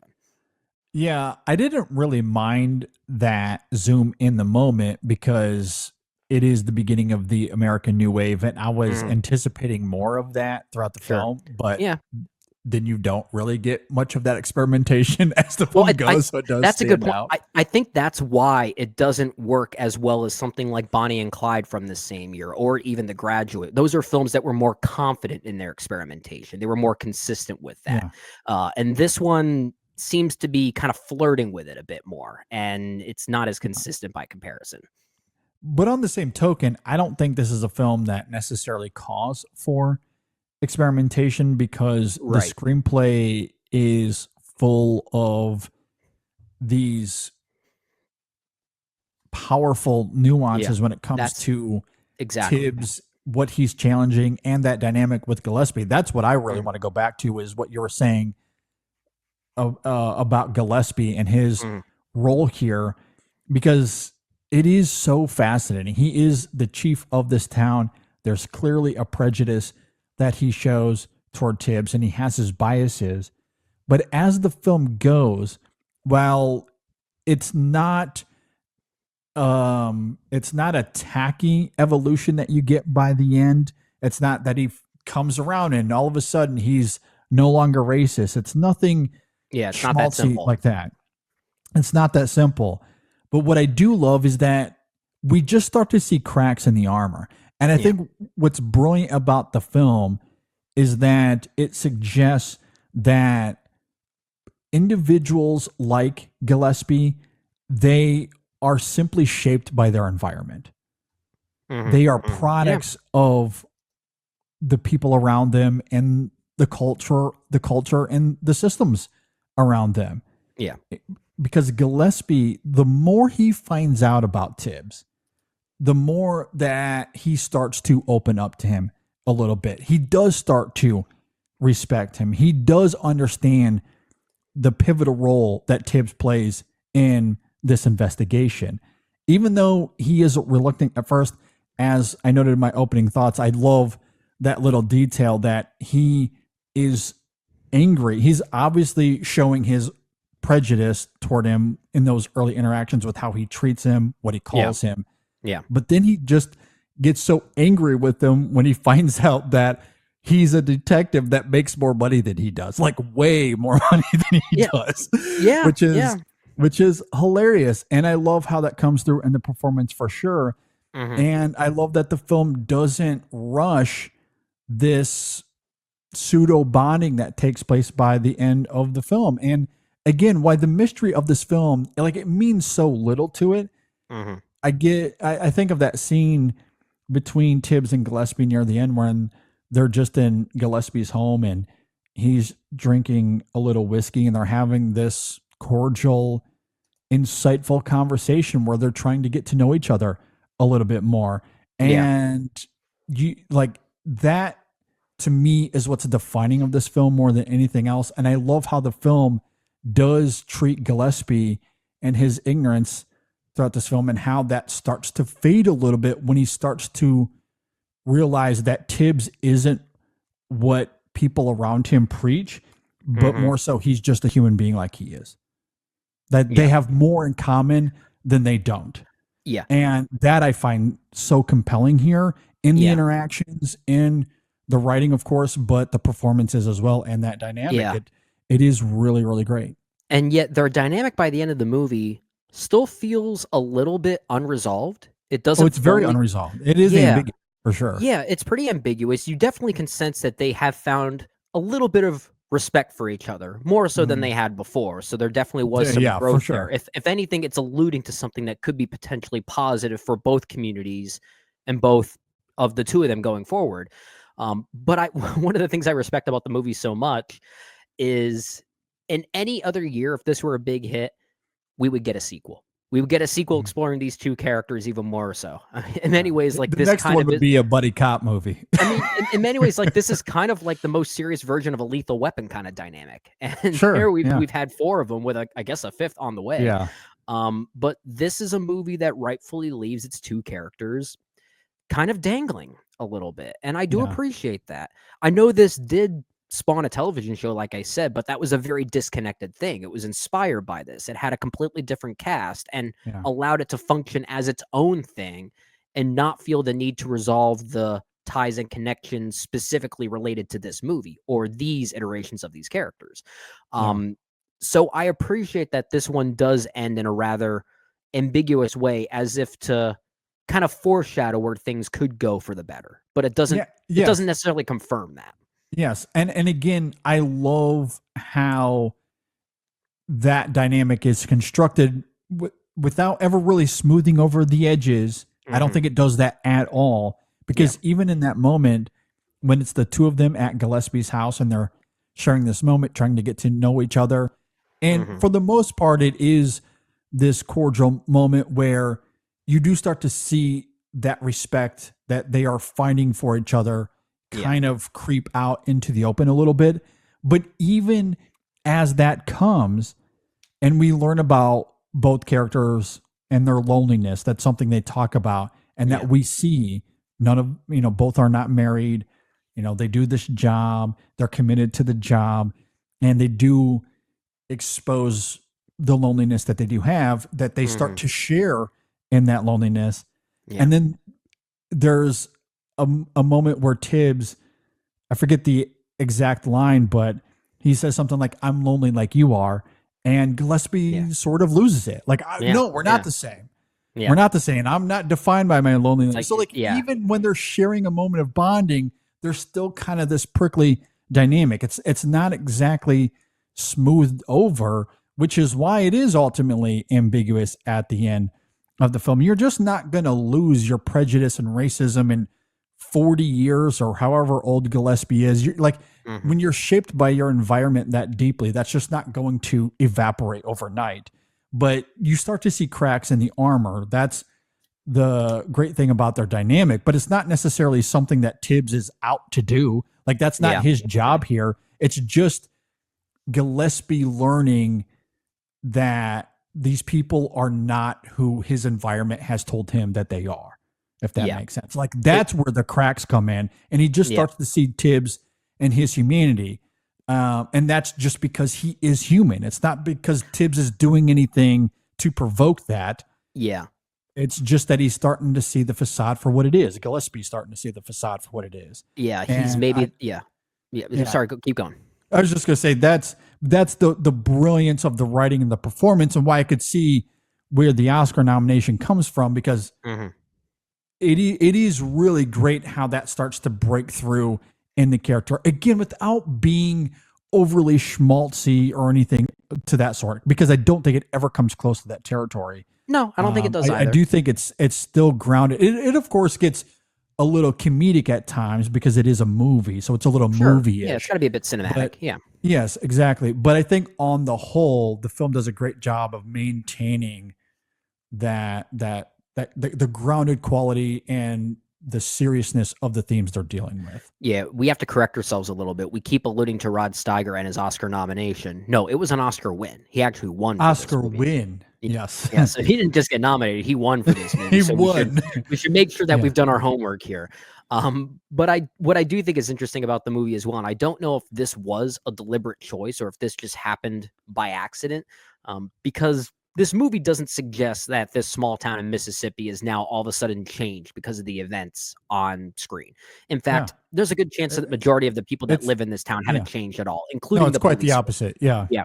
But the one other character that does showcase the cracks in the system a little bit is ironically a woman.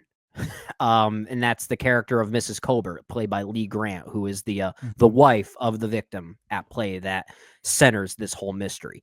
At one point, she even calls attention to this police force, given the whole racial dynamics of it all, asking like, what kind of place are you guys running here anyway? I just want to know who killed my husband.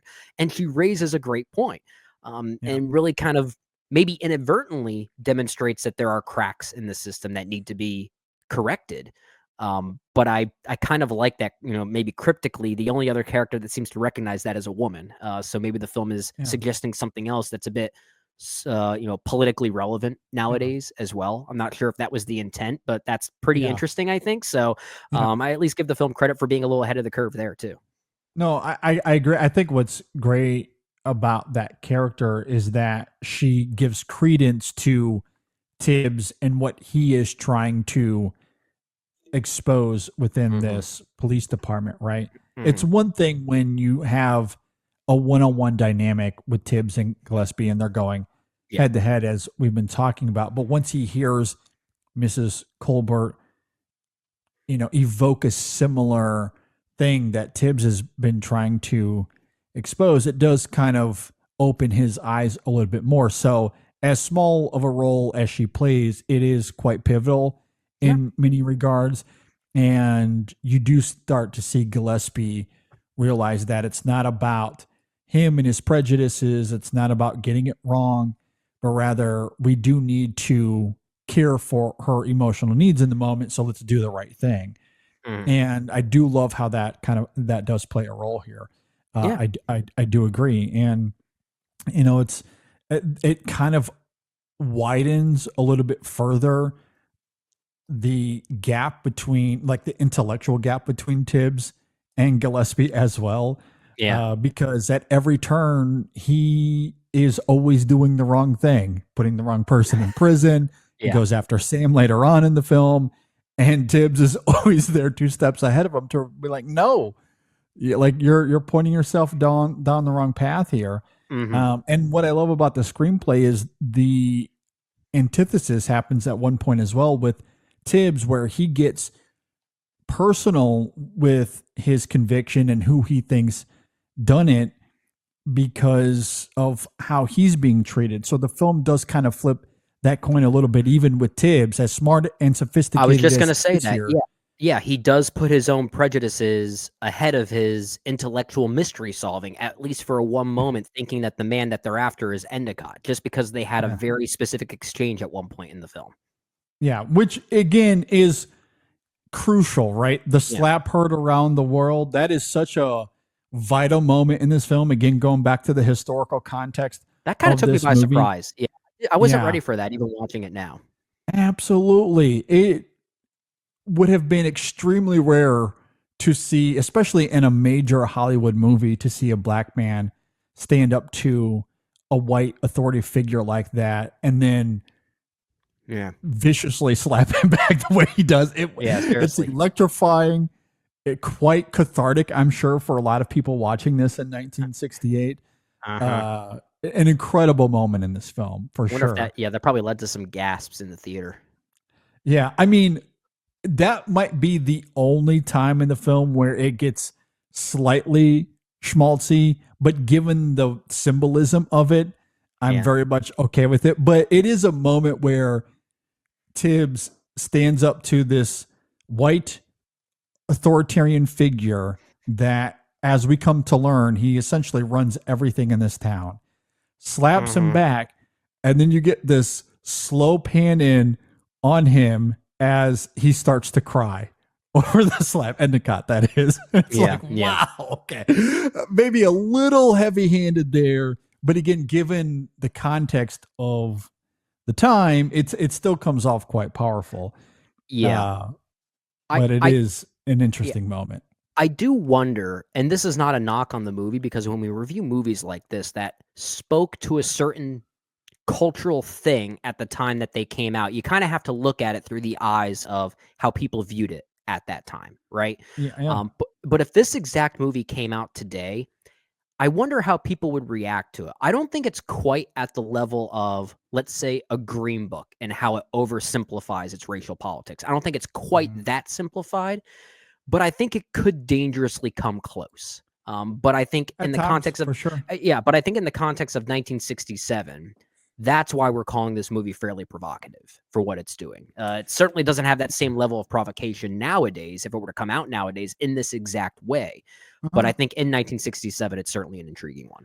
Well, I think where it differs from something like a Green Book, and I will hold to this. That's why I think this film is still quite good, even in a vacuum. It's not the best of 1967. I don't disagree there.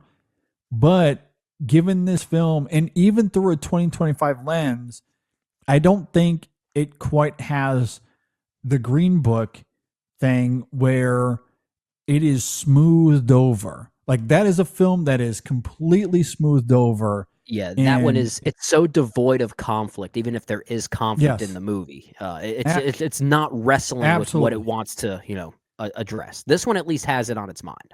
Yeah, I mean, something like Green Book, Driving Miss Daisy, those are movies that at the end of it go, look, we've solved racism. It's over, guys. It's done. We've solved it. That's fair. Shouldn't you all be thankful to us? We have solved racism. That is the ethos of those movies. This is a film that doesn't care to solve racism. It is not attempting to solve racism. Sure. And that's the brilliance of the Tibbs-Gillespie dynamic, as we were talking about earlier. Yeah. That relationship, it is ambiguous. It is still rough around the edges. And Gillespie's evolution isn't defined by Tibbs going out of his way to be an angel to Gillespie. That is not what this film is. Right. Throughout this film, and this is why Sidney Poitier's performance is really great, because he's very consistent, perhaps stoic even. And I say that very complimentary. Oh, absolutely. He is who he is throughout this whole film. He does not change. He does not evolve. He is the smartest man in the room at any given time. Yeah. And while there are times he wants to leave this situation because of how they treat him, and no one would blame him for that. Yeah. But there's some sort of conviction about being a police officer, a detective, an expert, even a homicide expert, they call him throughout this film. And that conviction brings him back to the investigation. And again, in this very hostile environment. And he is always who he is. So the changes of the other characters here, particularly Gillespie, because he does have the biggest change, but it's not a 180 by any stretch of the imagination. His whole change here is simply removing the facade of the Mississippi environment in which he grew up in. Yeah. That starts to see these little cracks because he starts to see Tibbs as a human. Yeah. He starts to see how feeble those lessons, like growing up in Mississippi, the lessons he learned. Like, that's it. And you get the sense that Gillespie has probably never been anywhere else in the world. Yeah. Like they're like this whole like fish out of water kind of thing that happens here is definitely adding to that component as well. And if the film is arguing anything, that is it. It is not trying to solve racism. It is simply trying to say that you are a product of your environment. If you get out of that environment, there might be a path forward for you that starts to remove that facade a little bit. That's all it's saying. It's not trying to solve anything. If anything, it's just trying to solve who murdered this guy, and it does that. It does that pretty sloppily. Not the greatest. Not the greatest. So, like, I would argue this is a far cry from those movies, even if it came out today. I think it's a fair point. There's definitely more nuance there, which does give it a bit of an edge. Maybe not as much of an edge now than it does then, but it's just an interesting conversation to have to showcase how different times that we're in and how different that it was then. But seeing this through the prism of 1967 really makes for an interesting conversation. Yeah, for sure. And look, I would have voted for Bonnie and Clyde over this. I would have voted for The Graduate over this. Hell, I would have voted for Cool Hand Luke over this. Gosh, Guess Who's Coming to Dinner? Guess Who's Coming to Dinner, I think, is probably a smoother movie as well. Yeah, I a like better that movie. slightly more, just as a movie. Yeah. I think it's a smoother experience. Totally fair. That's also really, really good. Yeah. And funny enough, Katharine Hepburn won for Best Actress for that film. So Portier, I guess, just- these movies were alluding to something dirty in the Hollywood underbelly. yeah. My goodness. Again, so there's a meta component there, right? Where he's left out of all of this. Yeah. In a year where racial tensions are very high. Well, interestingly, they being the Academy, they give the awards to the white characters, The white that actually counterparts to him. the Yeah. had the arc, that actually learned more of the lesson, Yeah. right? So they're failing to look at how their black counterparts were actually the ones that made them they made themselves challenge those notions in the first place, and how important that they were Yeah. for that conversation. Well, the Academy, broadly speaking, even today, Mhm. still struggles with subtle performances or stoic performances. Mhm. They still do. It's very rare. Very rare. It's very rare that you you get get a a Paul Casey Affleck or Mescal, something like that. Casey Affleck, a Paul Mescal for After Sun. Every now and then they do infiltrate their way through, but it's very rare. Even today, that is still an issue with the Academy when it comes to performances. Mhm. So I'm not too surprised by that. But given the context of 67, as we've been talking about, it does make It's In the Heat of the Night and Sidney Poitier, him being left out, it does add some it does speak tragic irony. volumes. But yeah, you're right. We don't often see the stoic or quieter performance going on to win the Oscar. We've seen it a few times. I mentioned Casey Affleck, for instance. Yeah, yeah. I mean, I almost feel like we could count Cillian Murphy in that conversation. I mean, say what you will about. I mean, it's not a stoic Yeah. movie. Oppenheimer is not a stoic movie, Yeah. but he's kind of giving a stoic performance in that movie. I mean, he Yeah. doesn't have the Oscar moment that they like to, you know, Yeah. add as a clip to showcase why they're winning an Oscar that night. Yeah. And if there is a clip, it's the gymnasium scene where he says almost nothing. Exactly. Yeah. But then again, that's You know? that's the lack of stoicism in the movie, not the performance. Yeah. Oh, I agree. I agree. But that is to say, In the Heat of the Night, I agree it's not the best film of 67. Mhm. There are others I would personally vote for it. Yeah. But I don't think there was another film more defining of the year from an American social political context. Yeah. And I think In that's the fair. Heat of the Night is more defining than anything else that came out that year. And it's not particularly close, which is why I still think this is a fascinating winner. I still think it's a Mhm. fascinating winner. And on its own terms, I will also go to bat for it for all the reasons that we just said. I don't disagree with that. I think it's real good. And again, I want to, as much as I criticize some of the sloppy writing when it comes to the mystery, I think the strength of the screenplay is in the characters, those like the interaction It's between where the it counts. characters Yeah. and how it creates this hostility throughout the film. There's always these bursts of hostility between Tibbs and whoever he's interacting with, which I think is really, really great. The film Absolutely. just doesn't cares about its mystery. That's its biggest Yeah. problem. Yeah. Just Yeah. doesn't care. Everything that happens at the end of the film regarding the mystery, that whole night scene, It's such an afterthought. I couldn't tell you anything that happens there. It is so baffling. It is strange. It's not that it's, you know, hard to decipher, even hard to follow. It's not that complicated. The problem is that it just makes no sense from a character revealing standpoint. It Well- feels like the movie needs to wrap itself up and it had no idea how to do it. Well, I would argue it is kind of sloppy. Well, okay, I it's don't sloppy, even know but- what happened until I went to look it up out. Like, Oh, see, like, okay. who gave who? Like, I think it's very confused. Like, I don't think it reveals what happens there with any cogency. I think it is very muddled. And in addition to what you're saying, to what you're saying, Yeah, I didn't necessarily find it confusing. I was still able to follow it. For me, it's just it's how certain character reveals wrap up. There's no way that this group of people would listen to Tibbs when he actually reveals, hey, this one was going to get abortion for this reason. Check her pocket. She's got it in there. Like, oh, wait, maybe he's onto something. Let's listen to him. There's no way they would do that. Absolutely no way. It just defies character logic completely. Yeah. Well, I guess that's part of why I find it confounding there.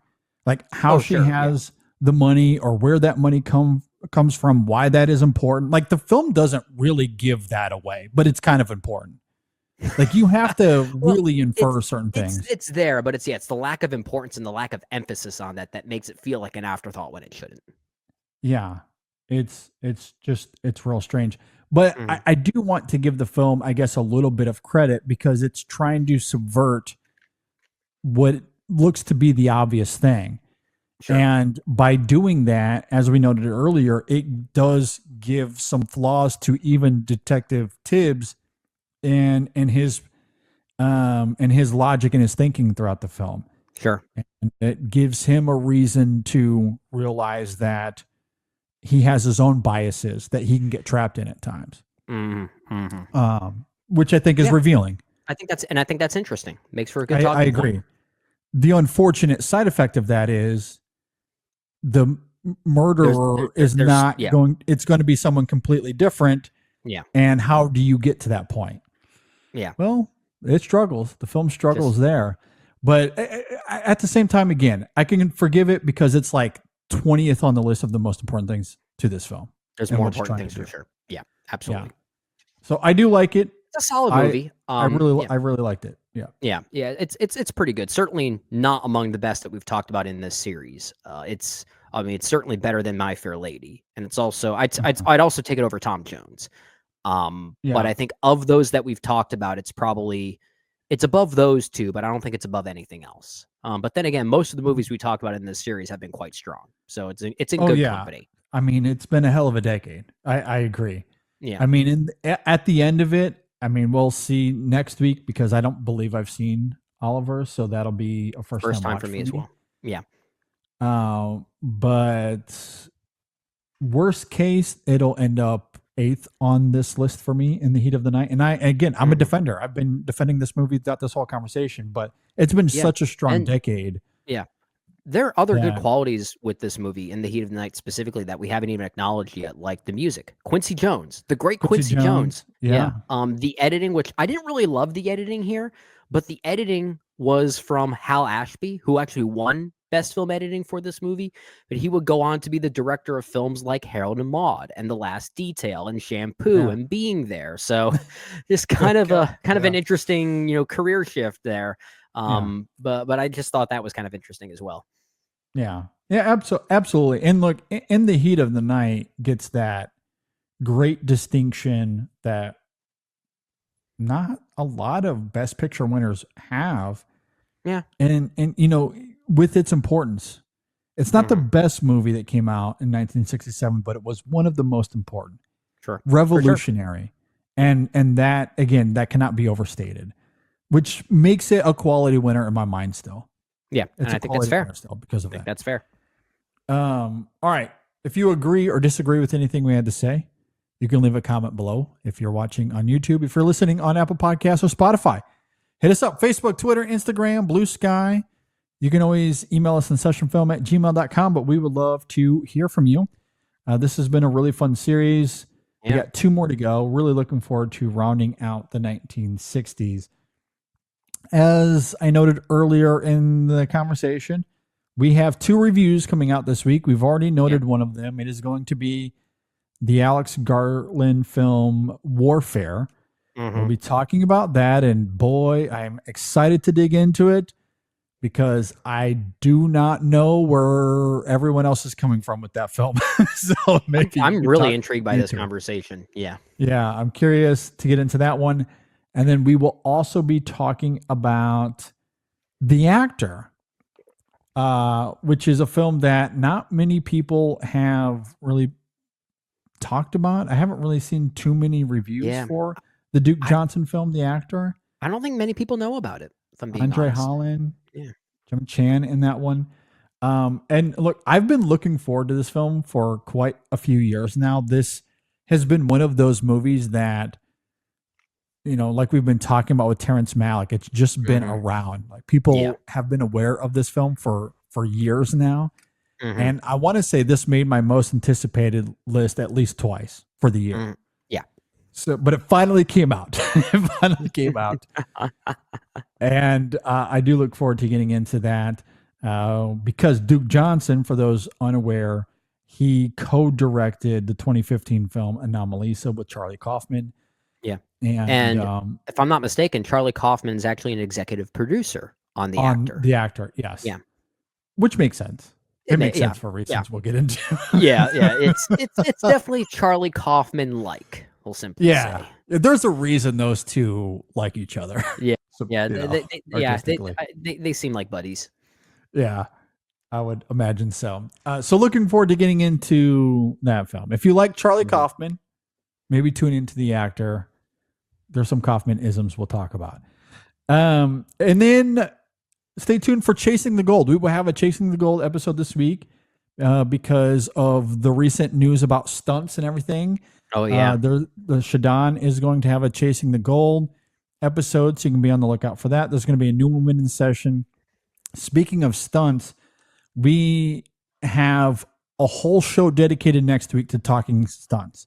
Yep. We will have a fun guest on for that one. Very much looking forward to that as well. So stay tuned, but we will have a whole show dedicated to it, of course, and continuing our Best Picture movie series.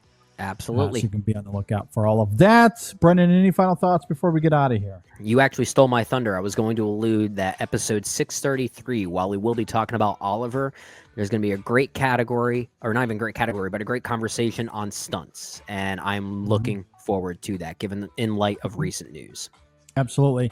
And as always, be sure to subscribe to the show, whether it be YouTube, Apple, however you listen. Please subscribe. If you're watching on YouTube, like the video, comment, all that fun stuff as well.